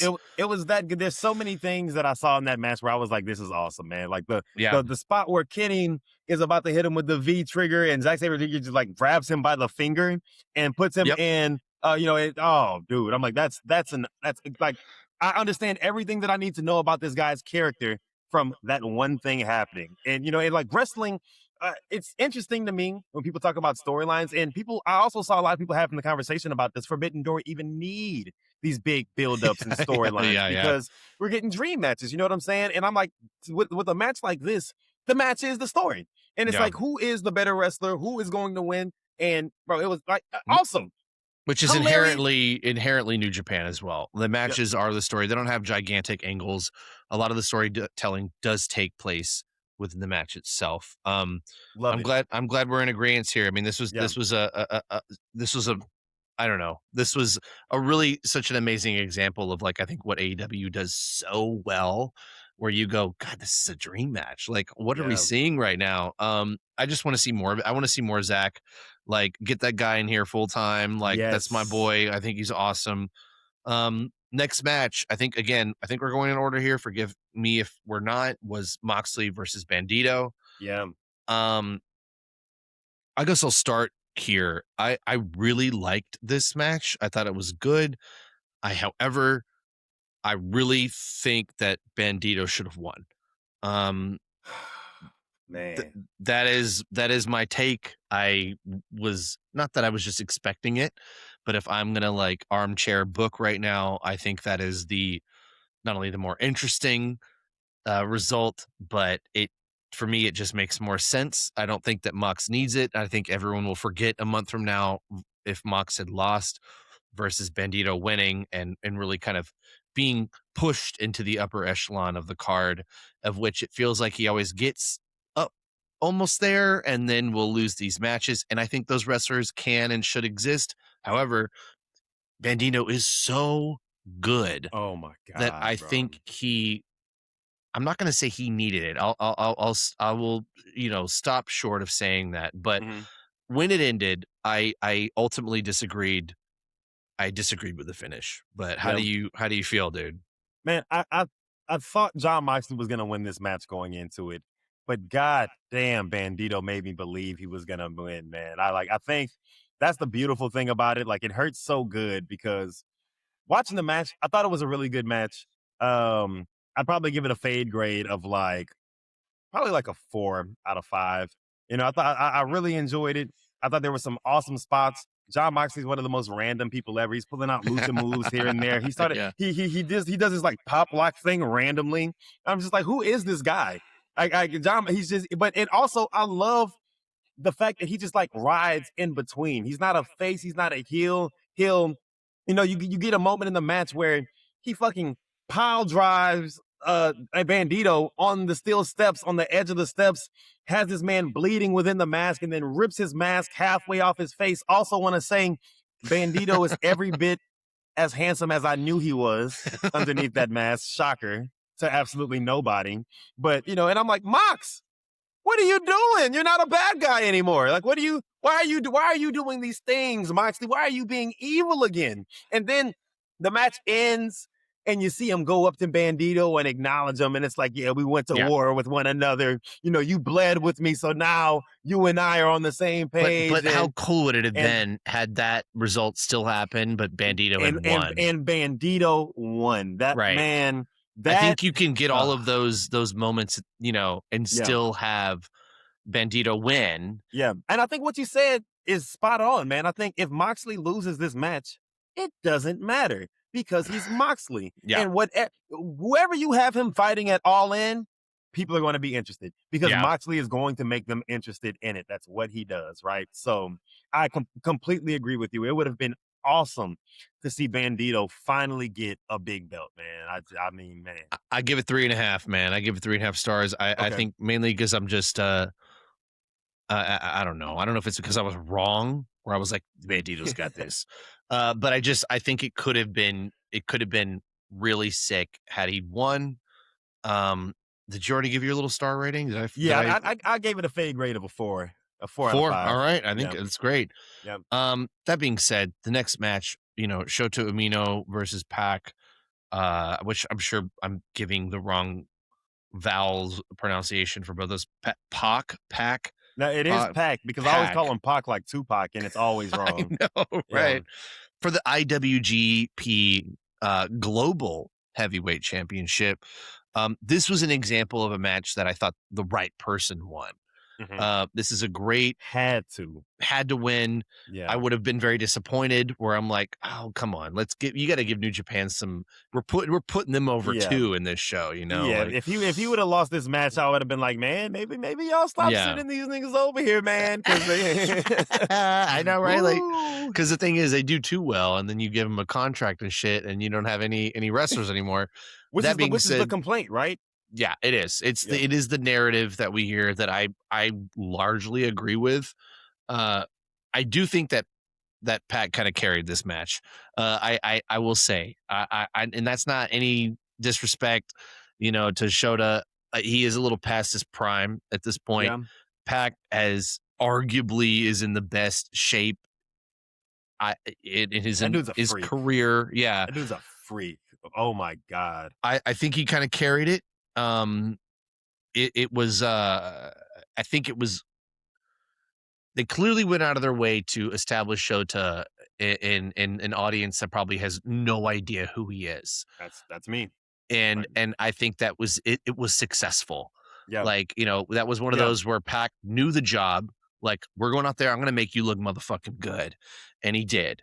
And that's what this match felt like to me. And that's because, I'm someone who's like, it sounds very like, high horsey of me, but I have been in those conversations where you hear the match being put together behind the scenes and, hey, your job tonight, you're putting this guy over and you're going to look good, but you're going to make him look just a little better. That's your job. And that is the job of a lot of pro wrestlers. So anyway, I thought, that being said, I thought it was good. I enjoyed it. I'll give it 3 stars. I mean, I hate that we have to sit here and rate every match because I hate critics, but yeah, I think a big problem that I have with the wrestling space is that people get too caught up in other people's opinions. So we're going to sit here and give our like star ratings and our fade grade ratings for these matches that people are going to be like, well, Ted and Brandon said that it was a 4. So like it couldn't have been a 4.5 or a 5 to me. Sure. And I think fuck that. And I always say this too, man. I think as much as I be hating on Meltzer, but that's because me and him we've been at odds on social media before. We've had our back and forths. But you and Meltzer have? Yeah, I didn't have to tell him shut his bitch ass old ass up before. Get the fuck out! Are you kidding me? That's hilarious. Hey, and listen, and that old ass nigga deleted his tweets after he already knew he ain't wanted with the tester, bro. Hell yeah! Oh my god! But as I'm about to put him over, but I think Meltzer is exactly what he's supposed to be. He's a historian. He's a guy that's watched wrestling for decades. He's and gives you fucking mark, is what you're saying. Straight up, bro. And he gives his perspective that only he can offer because only he has viewed this much wrestling for the most part, man. And people get so caught up on it, and I think that they forget that all of this is just his opinion. I've seen Meltzer say things and heard him say things that are very obviously his opinion. Best example of that is whenever the whole, when the very first time the fuck ice chants happened with Brody King and MJF, right? And Meltzer came on and he was like, oh man, I think that this is going to be, people are going to start associating AEW with being too political. And I don't know if this is a good thing because it's taken away from, and I'm just like, that's very much what an old ass man would say. You know what I'm saying? But then I see people starting to parrot that narrative. And I'm just like, no, you feel that way because Dave Meltzer said that. And that's his opinion. That's not the truth. That's not what is 100% going to happen But anyway, Yeah, no. So I so mean, it sounds like you're saying, yeah, that no critic's word should be taken as gospel, no, and that all we're doing here is viewing this from our lens, and that's fine. Dave Meltzer's lens is fine, but it's not going to stop us from having an opinion ultimately. But ultimately, it also doesn't mean that what we're saying is exactly how the fuck it is. yeah, I watch a lot of horror movies, man. Sometimes I watch a lot of comedy. Sometimes I want more of that in my wrestling.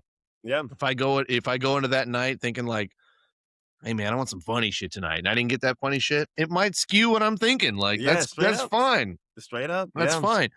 Man, Um, but I guess to get back on to the match, right? yeah. The match in itself may have been no, I think no, it was probably my least favorite match of the night, and it wasn't a bad I match can at agree with that. all.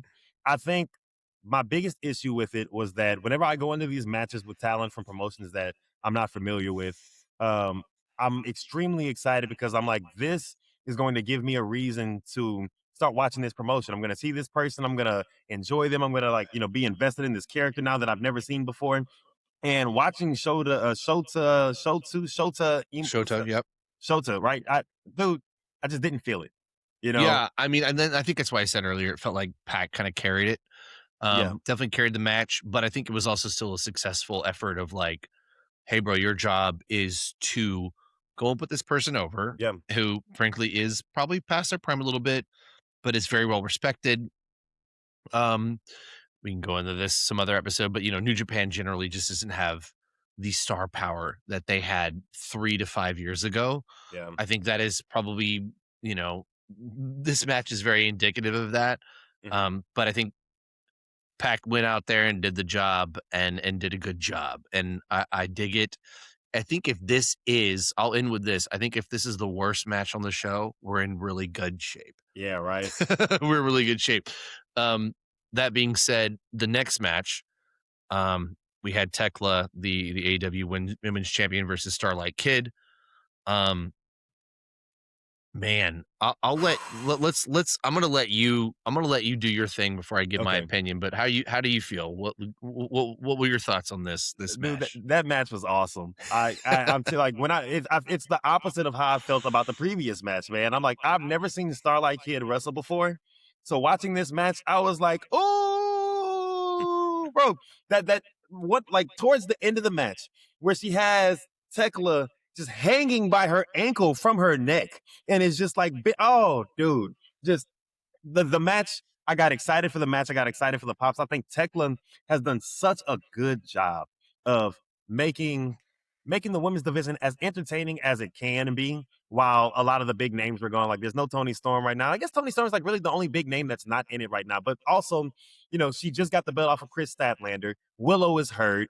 Mercedes was gone. So and Athena doesn't wrestle much on Dynamite or Collision for some reason. Right. But I know she has a very heavy Ring of Honor schedule that she asked Tony Khan for. So, I'm like, man, Tekla has been killing it. And I didn't even know who Tekla was last year this time. You know? All I know of her is what I've seen her do in AEW, and it's gone from who is this woman to I want to see her every single time I watch an AEW show. I want to see her talk shit. I like seeing her. I think this is one of the better matches that I've seen her wrestle because Yeah. I've seen her in matches before and been like, eh, But I think this one really did it for me. I thought it was an awesome match. I also think that she damn near single-handedly carried the flame of there's a forbidden door going on. And like I think her going to war with Stardom made this so interesting. And it also created this layer of reality where I was like, she could lose this match. She has been such a dickhead to Stardom. She's going up, climbing up the ladder and spitting on the Stardom logo, and then going to Japan and attacking the owner, and then you got the owner sitting front row, and then bro, and like just Yeah. awesome match. They're like again, one of those matches that I feel like I watch wrestling for. I loved it Mhm. though. Yeah, I agree. I think that this made the biggest case for me. This was the biggest case for Forbidden Door even existing this Yeah, year. Tekla really cut her teeth in Stardom. Starlight Kid has been very the darling of of Stardom for a while now. I have a good friend, not just good friend, my podcast partner on Dead Daylight podcast, Julian, fucking loves Starlight Kid and has for many years. He was extremely hyped for this match. He was hyped when Tekla showed up into Yeah. AEW. This was, and if anybody needs a introduction into women's strong style, this was it. This is what you can expect from a Stardom match. Stardom is exceptional. Stardom is truly doing some of the best work in professional wrestling.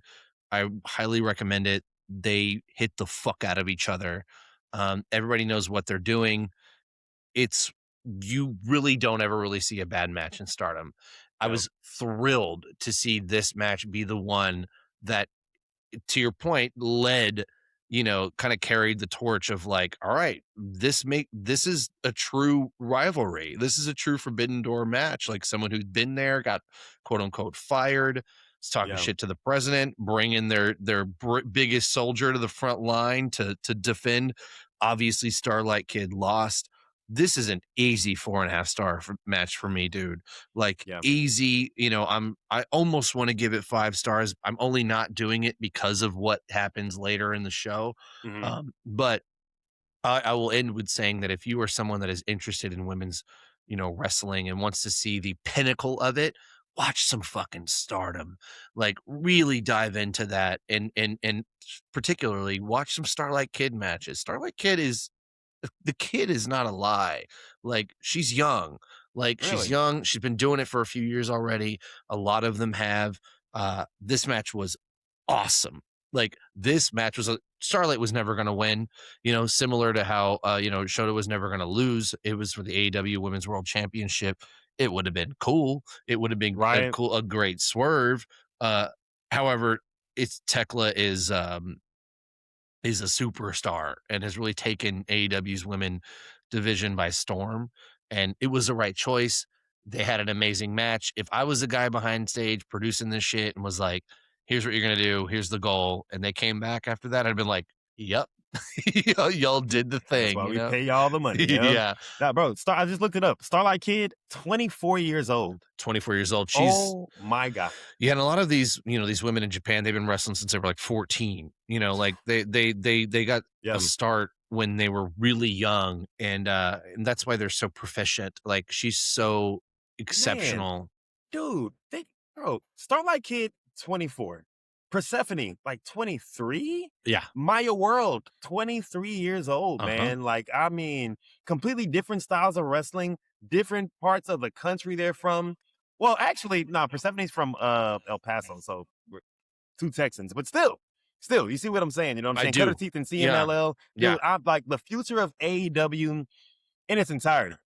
Oh my God, bro. And I'm someone who can be pretty critical of their handling of the women's division. I think that I have been recently too. A lot of I think my biggest problem, I mean, other than like the lack of time that they get, is that it's the lack of gimmicks.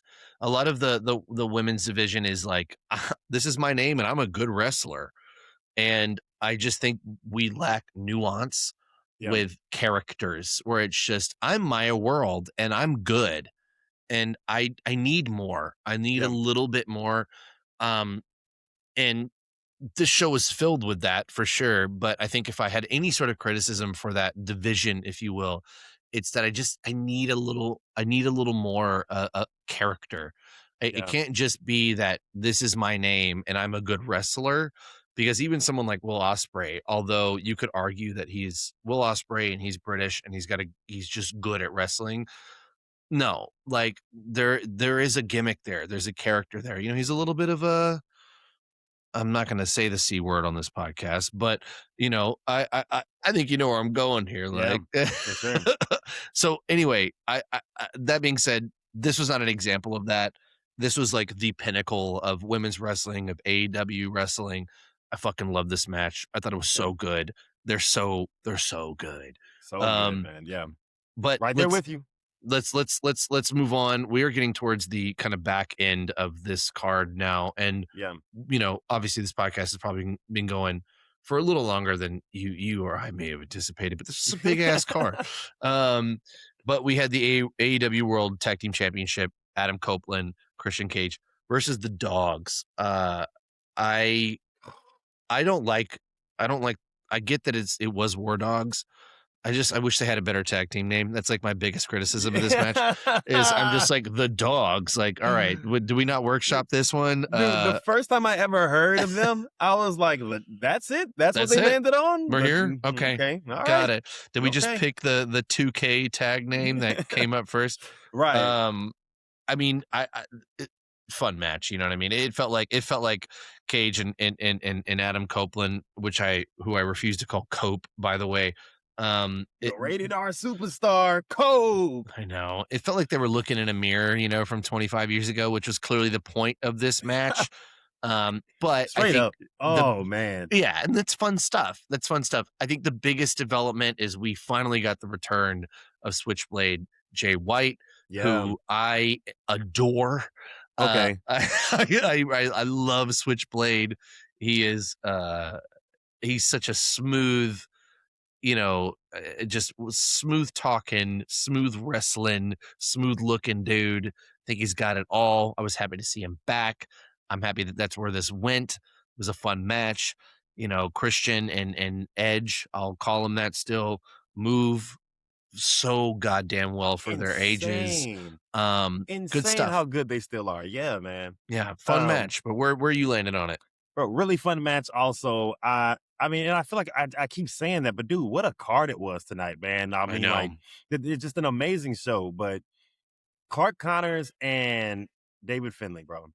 I get so excited watching these two wrestle, and I didn't even know who they were at the beginning of this year.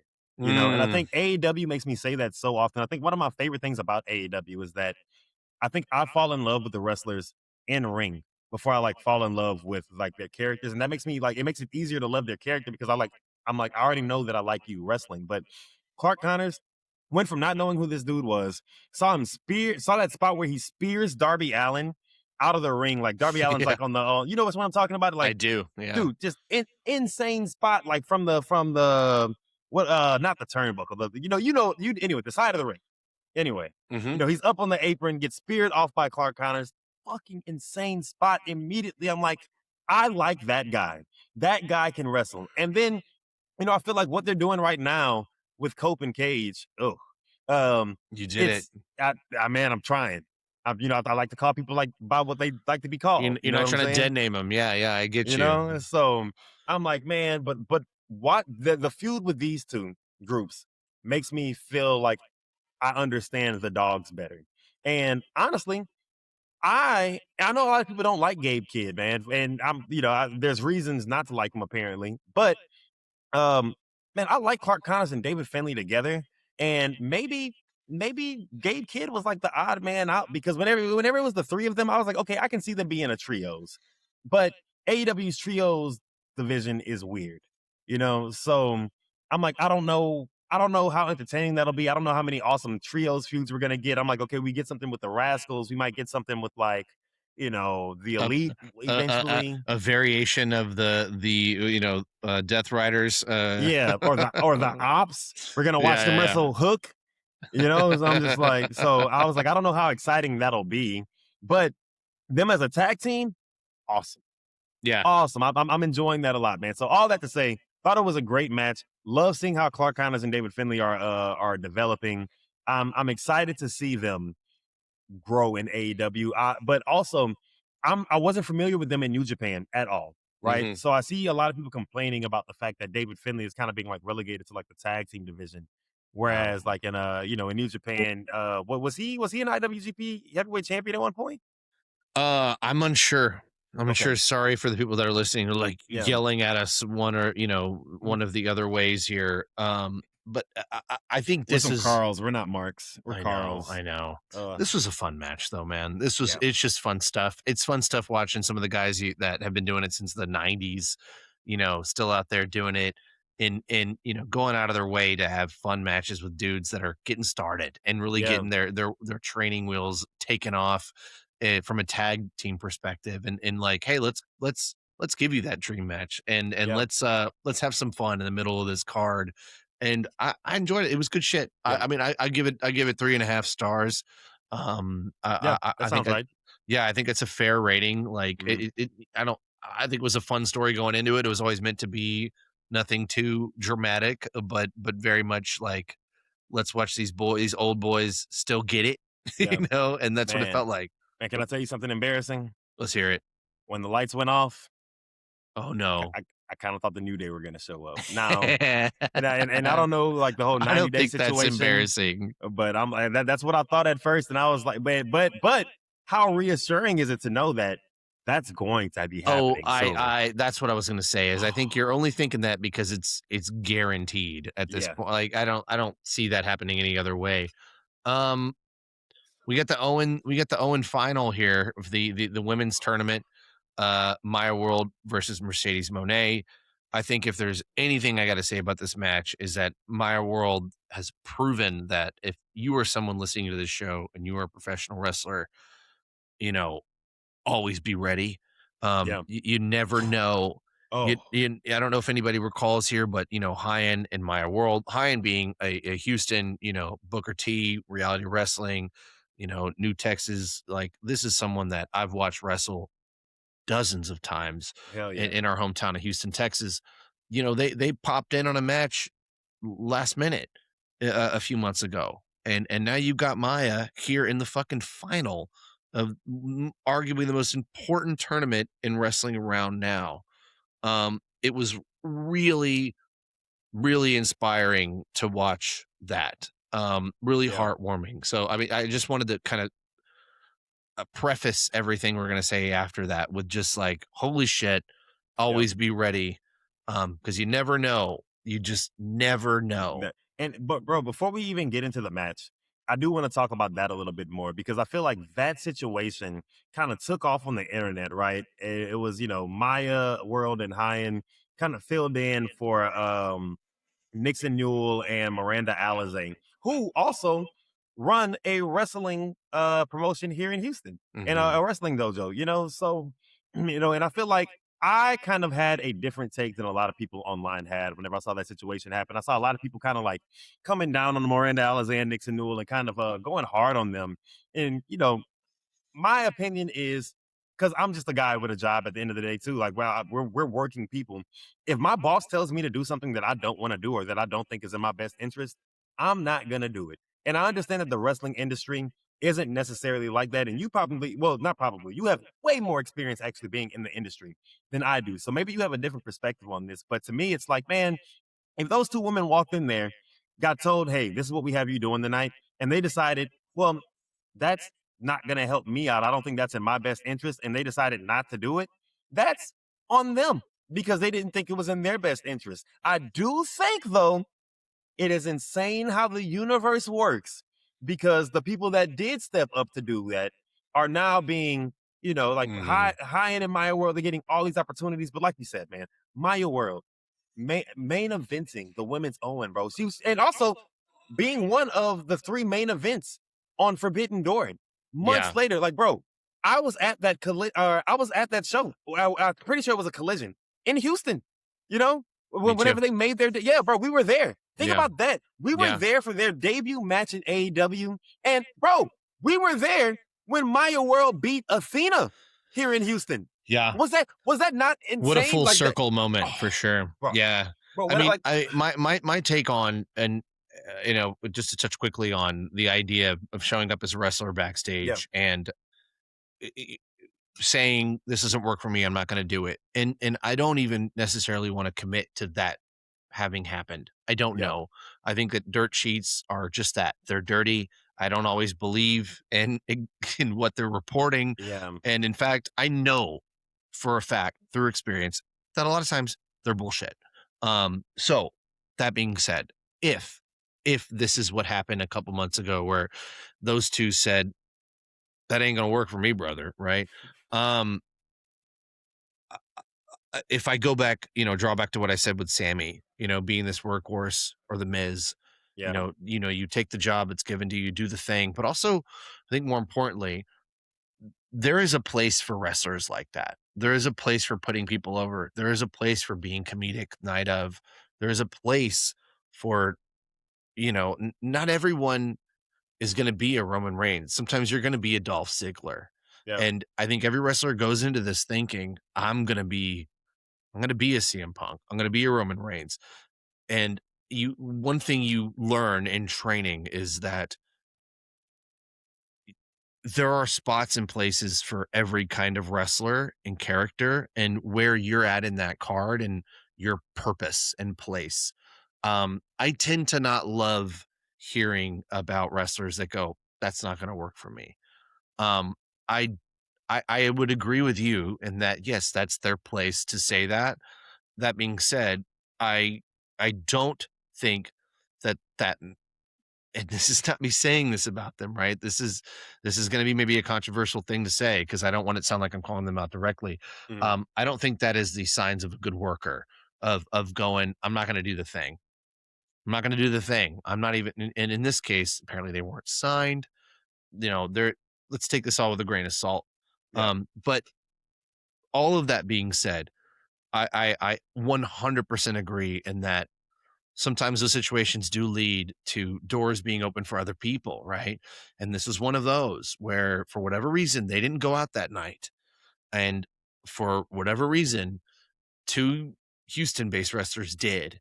And now, a couple months later, one of them had a or rather, they called it, I think, one of three main events. Yeah. Yeah. And It was a triple main event tonight. with Mercedes Moné, who is arguably the best women's wrestler on the planet right Yeah. now. And killed it. I would, if I got to be critical, I think that Maya, this is the biggest career or biggest match of her entire career. She's clearly very green. Yeah. I don't think that's a bad thing by any means. Um, I think she did awesome, and I think this was really good. I think it was also pretty clear who was going to win this and who should win it. But her Yeah. stock has been raised tremendously. Bingo. Bro, that is the biggest thing. It doesn't matter if she lost this match because she was Yeah. in the match with Mercedes Moné in the finals of the Owen. And she's 23. And she wasn't wrestling in this company last Mhm. year. And Mhm. she wasn't even in the tournament when it started. She was a fill-in, bro. Think about how much the universe, because I don't want to attribute it to God because I don't know what everybody believes in. I don't know what I believe in if we're talking about religion. But anyway, but dude, the way that like everything has worked out for this woman, it's like, dude, and I'm like, is she in Houston or is she in Dallas? Because I'm like, think if she is Dallas based, right? How crazy is it that she is in Houston for AEW with her ring gear, ready to wrestle, and then shows up and then, does such a good job that Tony keeps bringing her around and keeps bringing her around. And now she's getting opportunities on Ring Yeah. of Honor. And dude, think about the fact that this 23-year-old woman just lost her younger brother Mm. weeks ago. You know what I'm saying? I have two younger brothers.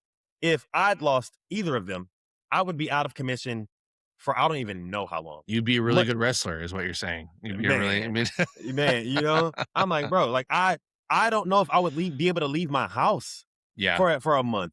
So the Yeah. fact that she's showing up and showing out to and this degree, yeah. bro, it's insane, man. And also the pressure Mhm. of the biggest match of your life being against your favorite wrestler of all time, because she's like one of those original crew girls, right? She was a big Sasha Banks fan, which means that she was an even bigger Mercedes Moné fan. And Mhm. I've seen like old tweets of her going in talking about Sasha is too good to be wrestling like this, like y'all need to book her better, all these things. So like this is someone that's been passionate about this for so long. I'm like, man, I couldn't imagine going to the NBA and playing LeBron.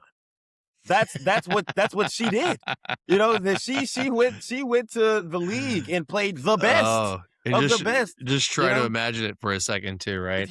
I'm like, Oh man, my so goodness. just so impressive. I thought the match was awesome. Like I think like what you said, like man, Maya World still being young in the wrestling world is, yeah, you could tell why. I think one of the things that you mentioned earlier, right? Like whenever you're watching Kenny versus Zack Sabre Jr., you see how there's no hiccups. Like the transitions all flow into one another. There's moments in the match where you can see like Maya World like getting it together. You know what I'm saying? Sure. But dude, that's No something that hate. like couldn't even. It was such an afterthought in my mind because all I was excited for this match, dude. When I say this was my Super Bowl, this match, Wow.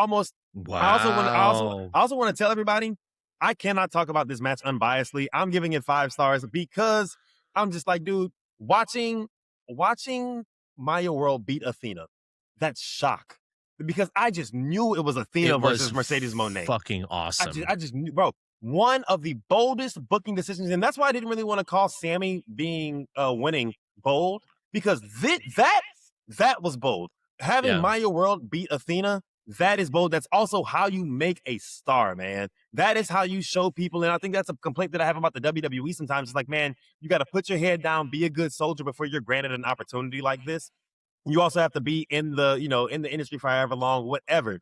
Maya World came and immediately got put over by Athena, and now she's there. She can be in matches like this, and it's not far-fetched now. You know what I'm saying? And that matters. Making stars of tomorrow now matters. And I think that's exactly what Tony Khan did with having Maya World go over Athena. So much so, it was like, man, it doesn't matter if she beats Mercedes Moné. Yeah. And also, if you think about it, it wouldn't even make sense for her to beat Mercedes Moné. Because then what is Mercedes Moné doing for All In? Yeah. You know? I agree. And also, I want to see Mercedes Moné versus Tekla really bad. That's the bottom line. Really bad. Yeah. You know, so listen, I could not have said it better myself. I agree with everything you say. I really do. Yeah. I think we're going to get into the last 2 matches here. We're going to get into the final 2 matches of the night, which I would like to note. I believe, if my math and timing was correct here, took about an hour and 15 minutes. These last 2. That sounds about right. I thought Swerve and Osprey were about to go an hour. I was like, holy shit. They went tremendously long. Yeah. Co-main event. A 6 versus 6 is this Team MJF versus Team Mark Briscoe. Yeah. Dude, this little background about me. The only pro wrestling I've ever done, the only time I've ever been in a ring is comedy wrestling. It's very silly stuff. If you really, really gave that much of a shit, you could probably find the characters. I had played online quite easily if you wanted to figure it out. That being said, I'm partial, to say the least, to matches that have a lot of bits. Going into this, I was a little nervous. I thought this was going to be a very traditional, we're cutting the camera every 30 seconds and everyone's having their individual brawl. And I was a little nervous. I watched this with a bunch of my other friends that also participated in this comedy wrestling that I did. And we were having a fucking blast. This, for me, I'll say it, was the match of the night. I thought this match was so much fun. This match was a blast. It had everything I love about wrestling. It had action. It had comedy. I mean, I'll start here and then I'll throw it over to you, bro. The Kyle O'Reilly, first of all, everyone bringing out their backpack full of their toys, essentially. It felt like us being kids and being like, I'm gonna play this wrestler and he's gonna have this in his backpack. Yeah. Kyle O'Reilly bringing out the Nintendo, not even Nintendo 64, the OG Nintendo with the barbed wire wrapped controller and bringing out the Nintendo game and blowing into it before inserting it into the console and using it as a weapon was the greatest thing I've ever seen in pro wrestling. It was fucking brilliant. It was brilliant. Yeah. So many spots like that this match, bro. I mean, like, I know we've been saying that this the entire night, man, but like, I had so much fun watching this show. This match, though, I think I had the exact same worries as you, because in these big multi-man matches, it's always that. It's like everybody like choosing when they're gonna fight one another, and like the camera cuts. This felt like you remember like what is it? Anchorman, when they all meet up in the parking lot and brawl, bro. That's kind of what this like reminded me of, dude. It was so much fun to watch. Like, I'm trying to think of what my favorite spot of the match was, and it's so hard to pick. Like Orange Cassidy pulling up with his backpack, and on the Of inside oranges. of it's oranges, and then there's like a note stapled to it that says "Good luck tonight" from Willow. Willow had and packed him a lunch full of orange slices, dude. yeah, Takeshita digging through the bag for forever and then just bringing out a middle finger.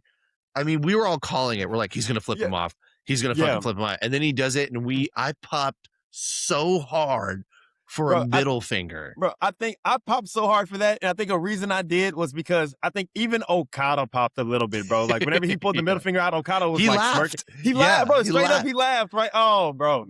That I bet he probably didn't know. That's why, bro. That's what I was like, yeah, he must not have, bro.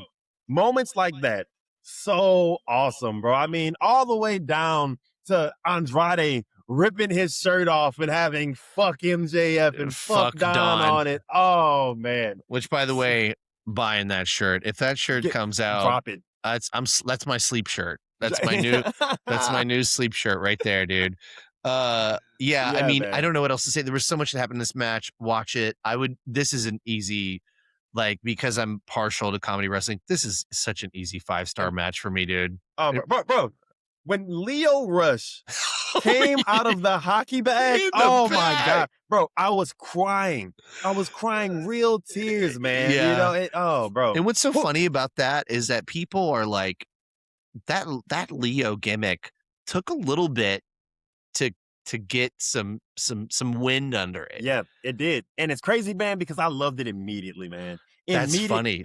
And whenever I saw people pushing back on it and being like, oh man, this is dumb, this is stupid, this is why people don't watch AEW, it bothered me so much, man, because I was like, man, it's different. It's different. There's who else is doing this right now? And he's also committing to the bit so much that it works, where you're it almost doesn't matter what you do in wrestling as long as you commit 100%.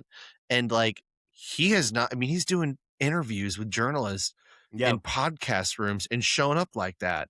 And I'm like, yo, he fucking gets it, man. For straight, bro. Yeah. One thing that I wish that would have caught on from this was whenever they Orange Cassidy did the whole, if you don't move, he can't see you. If AEW fans would all freeze whenever he was coming out, that would be like the coolest thing in the world, bro. That is such a good idea. But that would be like the coolest thing ever. But yes, 100% on committing to the bit. And I'm so happy it's working out for him, man, because like Lio Rush, one of those guys where it's like, man, I used to watch this dude be like a Bobby Lashley flunky in the WWE. You know what I'm saying? And people make the joke of that. And then whenever I started Lashley, right? Yeah. And then like watching him whenever I first started watching AEW, whenever he was doing the tag team with Action Andretti, it's like, man, you can tell these guys are talented, but if I can be honest, like I just didn't care. Sure. And so watch him pivot and really take a chance on himself with this Blackheart Lio Rush gimmick, which is something he'd been doing for a while. But to bring it to this stage and watch it be successful, especially, and this is me talking selfishly as a black person, when black people, like especially black men, really aren't allowed to be like weird. Like if you get put in that box of being like weird, it's like when you're a black, like you can't get a black Undertaker or a black Kane, and if you do, it's the Boogeyman.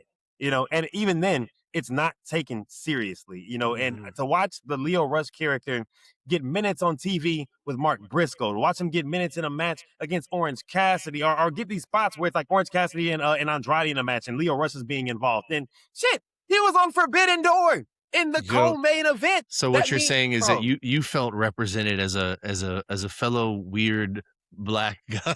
100%, man. I love He's that. Like, bro, watching AEW and seeing somebody like Lio Rush, and then watching somebody like Willow Nightingale. But you also have the Kevin Knights and the Swerves and the Mercedes. I'm like, dude, you see the entire representation. We're not all the Street Profits. We're not all Crime Time. We're not, it's like you don't have to be that.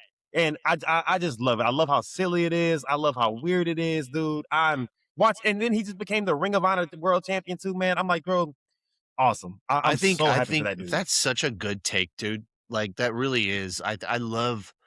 It's really quite awesome hearing you say that. Like, yeah, man. Like, let him be weird. Like he can be weird too. Like let him have this eccentric, kind of bizarre gimmick that is very clearly, founded in this idea he had that he Yeah. believed in that has, by the way, gotten over. Like it's over. There's no question about it. When he came out of that bag, people fucking popped, dude. Oh, bro. And I did bad. yeah, Like I like I love was a kid, bro. Straight up. what I loved about this match is it felt like flipping through the channels of different style of wrestling where Yeah. you're like comedy wrestling, strong style, straight up backyard, fucking death match. Like literally they segmented it very well where Yeah. like for instance, we went from this like really long kind of comedy bit with the N64 and the orange slices, and then it's like we flip the channel and then Takeshita and Okada are in the ring standing across from each other, and Yeah. immediately everyone knows where we're at. Like, Bro, they pulled the Super Nintendo out the bag. The very next thing that comes out of a bag is thumbtacks. exactly, So it's just like, exactly. oh I mean, man. to go from that and you see two of arguably the greatest Japanese wrestlers of all time standing across from each other, you go, okay, we're here now. Yeah. And we know what we're doing. And I thought this is what these kinds of matches are for. Yeah. Or, this mix of genres, right? Like it was brilliant. I loved it. I really Yeah. don't have any much more to say. Yeah. I enjoyed the fuck out of this. I thought it was awesome. I think, and I hate comparing because I know we're not supposed to, but when I think about these matches or any match that I've seen in AEW that involves like these big groups in cages, whether it's like blood and guts or something like this, they do a damn good job of it. But I always think about that one War Games match, the women's War Games match where they're like pushing Becky Lynch up like Oh, against the cage, and she's yeah, like, yeah. and it's just like so I know obviously what you're like talking about. I was just like war games, right? Yeah. Man, but yeah, Well, I think these matches, like a War Games, work better when it feels like we've organically got there than being yeah, like it's that time of the year. Let's work into War Games. yeah, This felt like we organically got to a team MJF versus Team Mark Briscoe. It was great. It was awesome. I loved it. 5 fucking stars for me. yeah, Easy. I thought it was brilliant. yeah. Same, man. And I was not excited about this match. I I thought could yeah. I was yeah, like, it's gonna be great. It's gonna be yeah, fine. It'll be fun. It ended up being my favorite match of the night. bro, amazing. That being said, all of that being said, it, we get to the last match here, and we're gonna keep this quick because Mhm. we are getting towards the end of the show. Um, but we have the Owen final, which has become such an important thing. I'm so happy that we're years into this happening and that it holds real deal prestige being in the final of the Owen Hart, tournament. And I thought you couldn't have two better representatives of the company than Will Ospreay and Swerve. Yeah, Shout out to Swerve, someone I have worked with before on a wrestling show and is the nicest guy in I'm the jealous. world. But is also, I think walking on ground that we have not really seen a lot of people walk on before. Like that guy can do anything. Um, and the chemistry that he has with the people that he works with. I mean, the chemistry he had with Hangman, the Oh, chemistry he has with Osprey. I don't even know what's better. I don't know which matchup's better, but I think it's what makes him such a brilliant performer is that he always figures out the exact way to work with, and I love the callbacks to these, to the Hangman doing the Hangman's finishers and shit. I oh really man. I don't want to get too ahead of myself here, but like this match, it was it is like every reason to watch AEW existed in Yep. this match, where it was just such a perfect example of why this, because we were watching the 6 versus 6, and some of my friends were like, why didn't that go last? And I was like, hold on now. Like Yeah. these boys know the spot they have. And I hate to say it, but let them cook. Let's talk. Mhm. Let's fucking talk after they're done. And my goodness, dude, Ted, I mean, how I don't even know what I'm trying to ask. What were you thinking? Where were you at? How Dude, I think you said it perfectly. this match is why I watch AEW, Yeah. man. I'm just like, dude, like Swerve, already one of my favorite wrestlers. I feel like Osprey actually had to grow on me for a long time, but Mm. man, this Osprey from like last year to this year has done wonders. Like, I think a lot of the complaints that I've had about him, I realized were actually complaints that I got from the internet and weren't legitimate complaints. Um, Mm. and I also want to say, how awesome is it that a year ago at All In, we're watching Osprey and Swerve take on the Young Bucks to save AEW from these evil, because bro, the Young Bucks were in leaning into the dickheadery of being EVPs. Saved us from that together, and then come out and help Hangman beat Moxley and finally free us from the Death Riders and free the AEW World Heavyweight Championship. You get the cool little meme of Swerve just like standing there like, yeah. And here we are, both of these guys a year later taking on one another in the finals of the Owen.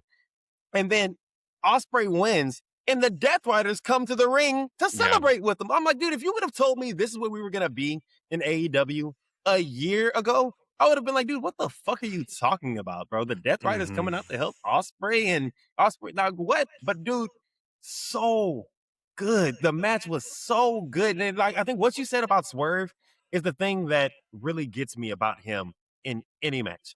He always meets his opponent where they need to be. Like I'm Mhm. talking, there are spots with Osprey. I'm like, dude, he's delivering house calls spot on the neck. You know what Mhm. I'm saying? And it's just like, man, you see these things, and I'm like, it's perfect. The relationship that he had with Hangman is the reason, and their ability to wrestle one another as well as they could is why the feud was so entertaining. But I think we're about to get that exact same thing with Swerve and Osprey now. I'm like, man, I feel like we all know that Osprey is going to All In and more than likely winning at Wembley. I mean, I say more than likely he has to. Yeah. Yeah. You never know with Tony Khan, but still, I feel like we all know that's where it's heading, and that's where I want it to head. You know what I'm saying? Like you said earlier, sometimes the smartest thing to do is the thing to do. You And know? they did that thing too, where we've been Yeah. kind of telegraphing Osprey fully embracing this Death Rider style of wrestling, which we saw happen in the first, or rather the last Oh, 5 minutes. And what a oh, fantastic culmination. And I can't even necessarily call it a double turn, but I mean to see Osprey kind of fully, I think, embrace what it means to be a Death Rider, which, and yeah. I think you could argue that they're tweeners at this point. I mean, 100%. Yeah. yeah, but it kind of doesn't matter. I think that's what makes it so interesting is that Exactly. we saw him discover a more uh aggressive, gnarly, and finishing with the Tiger Driver, and I mean truly just such a master class in professional wrestler storytelling. And I adored this match. Although the co-main was my match of the night, and this may seem a little weird, um, I got to break our our scale a little bit and do the Meltzer thing. I got to give this 6 stars, man. Yep. Like, I think that this is exceeded. This is another one of those Mhm. where you go, add that to the list of the matches that AEW's put on that go down as some of the best Yep. professional wrestling matches of all time. If I had to be critical, I think I could probably say I would have taken, 1 or 2 kickouts out. Mhm. But I don't. I think that maybe also that could fully be determined by the amount of kickouts we had earlier in the show, right? I don't know that every match needs finishers being kicked out of. But if I'm looking at this in a vacuum, I thought this match was perfect. Yep. I really wouldn't have changed anything. So all the love to this match, all the love to this Yep. pay-per-view. I mean, I'll mirror what I said earlier in that I still think it was really fucking long, but I don't have any sort of like, there's no downs. Like, I can't look at Yep. it and be like, I'd take this out, you know. Yep. Man, I think something that because we're talking about both events, right? Sure. Night of Champions, they had longer matches than I'm used to seeing in the WWE, and I loved that for them. But at the same time, though, like the 15 minutes that they're wrestling in the WWE does not feel like the 15 minutes that they're wrestling in AEW, I would man. Like agree. straight up. Yeah. Yeah. Yeah. So So it's like, yeah. no. I agree. I think it's how you manage that time. Like, how have you gotten there?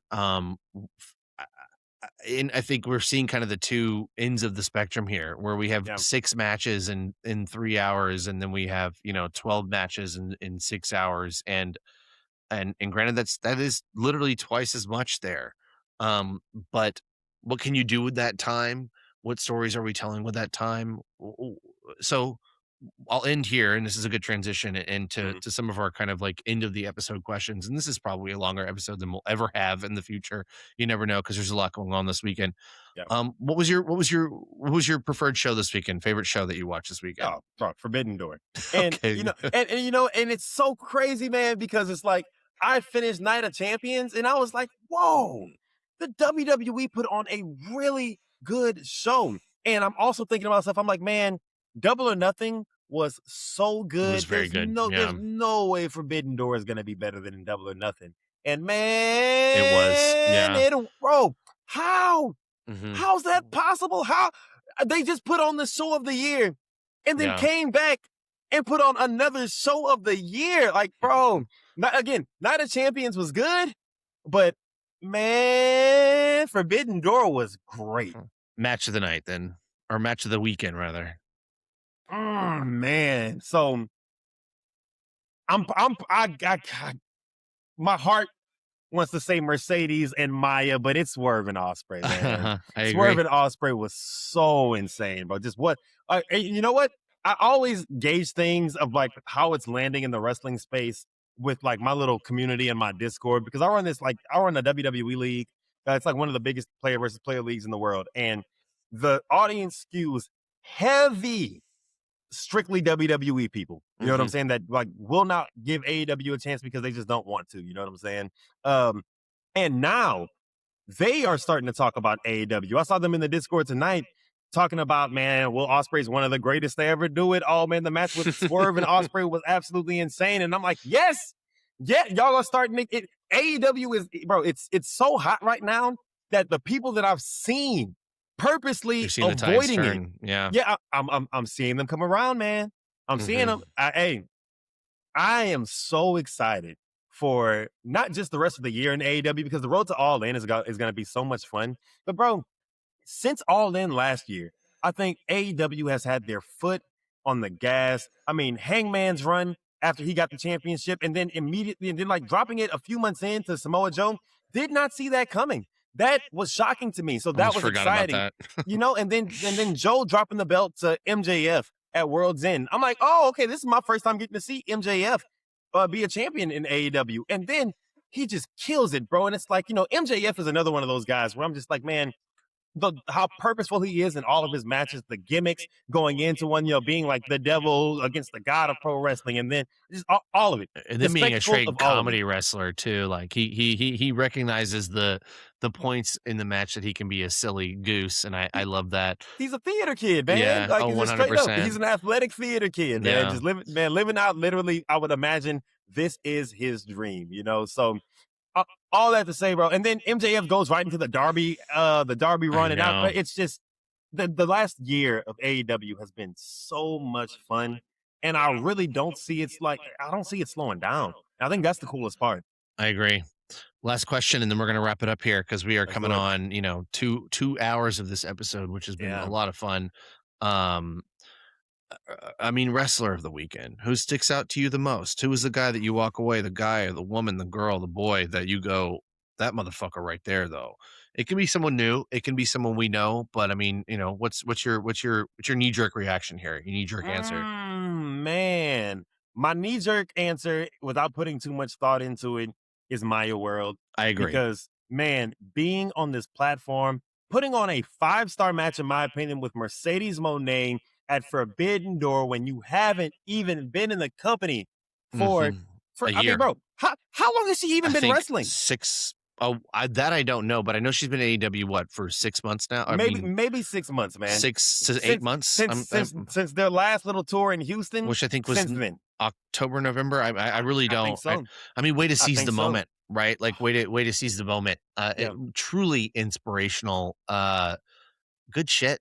Yeah, and shout out to Tony Khan for trusting her with that, man. I love it. And being bold enough to pull the trigger on that, because it's not what I'm used to as a wrestling fan, and I think it is so cool, man.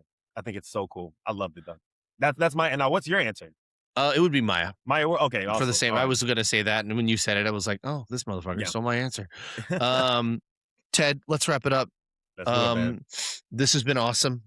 I'm so happy that we have started this podcast and that we can sit here on, every week and run through our. This was a good week. I Yeah. think there's going to be weeks where we're like, oh, Yeah. that was rough. We chose a good week to get this going because there was a lot to talk about this week, which is why this is probably a longer episode because I think Yeah. I had a lot to say because there was a lot of good shit. There was a lot Man, of good shit this week. so Yeah. much. And imagine we had talked about NXT's PLE and yeah. bro, TNA had Slammiversary tonight. We didn't do all that. Yeah. But shout out to all the wrestlers out there that are doing the work and all the people that watch every single one of these shows because Yeah. you and I just don't have that much time or energy. I get a little wrestled out after a while. I'm like, Yeah. all right, like, Yeah. Bro, think, who has 12 hours a week to commit to wrestling, man? I mean, Raw, NXT, SmackDown, Dynamite, Collision. I already and then devoted 8 to Impact. 9 hours this week. I Yeah. don't have any more to give. Anyway, that's going to be it for us today. Find us on YouTube, on iTunes, on Spotify, Sharpshootin with Ted and Brandon. You can just Google it. You'll find us. I don't know. I imagine this is going to be up the next day. I think that's what our plan is. It Mhm. might take a little bit, just for sheer housekeeping purposes for this to Mhm. appear on audio related services. But we will keep you updated. And just overall, I mean, last thoughts from me. Again, Ted, thanks for being willing to go on this journey with me and start this show. I think we've got a good thing here. And I hope our perspectives have been fun, entertaining. I hope you agree, disagree, sound off in the comments, be pissed off, hate us, never listen again. Listen again. I don't give a shit. But we just know that we love this as much as you do. And that's why we're doing this thing. Any final thoughts from you, sir, before we cap this off? I think you nailed it, man. We're just two guys talking about wrestling, giving our opinions. We hope that y'all share your opinions with us in the comment section or whatever you're listening on. Whether you keep showing up because you like what we're talking about or you never show up again because you think the things that we're saying are silly. We appreciate you tuning in and listening to this episode. Hopefully we see you again on the next episode. If we don't, well, we already got you for this time and you can't get it back. So that's true. And in the meantime, we're going to keep shooting everybody. All right, that's it. We're out of here. Thanks for listening and have a great day, evening, or night. Love you all. I like that.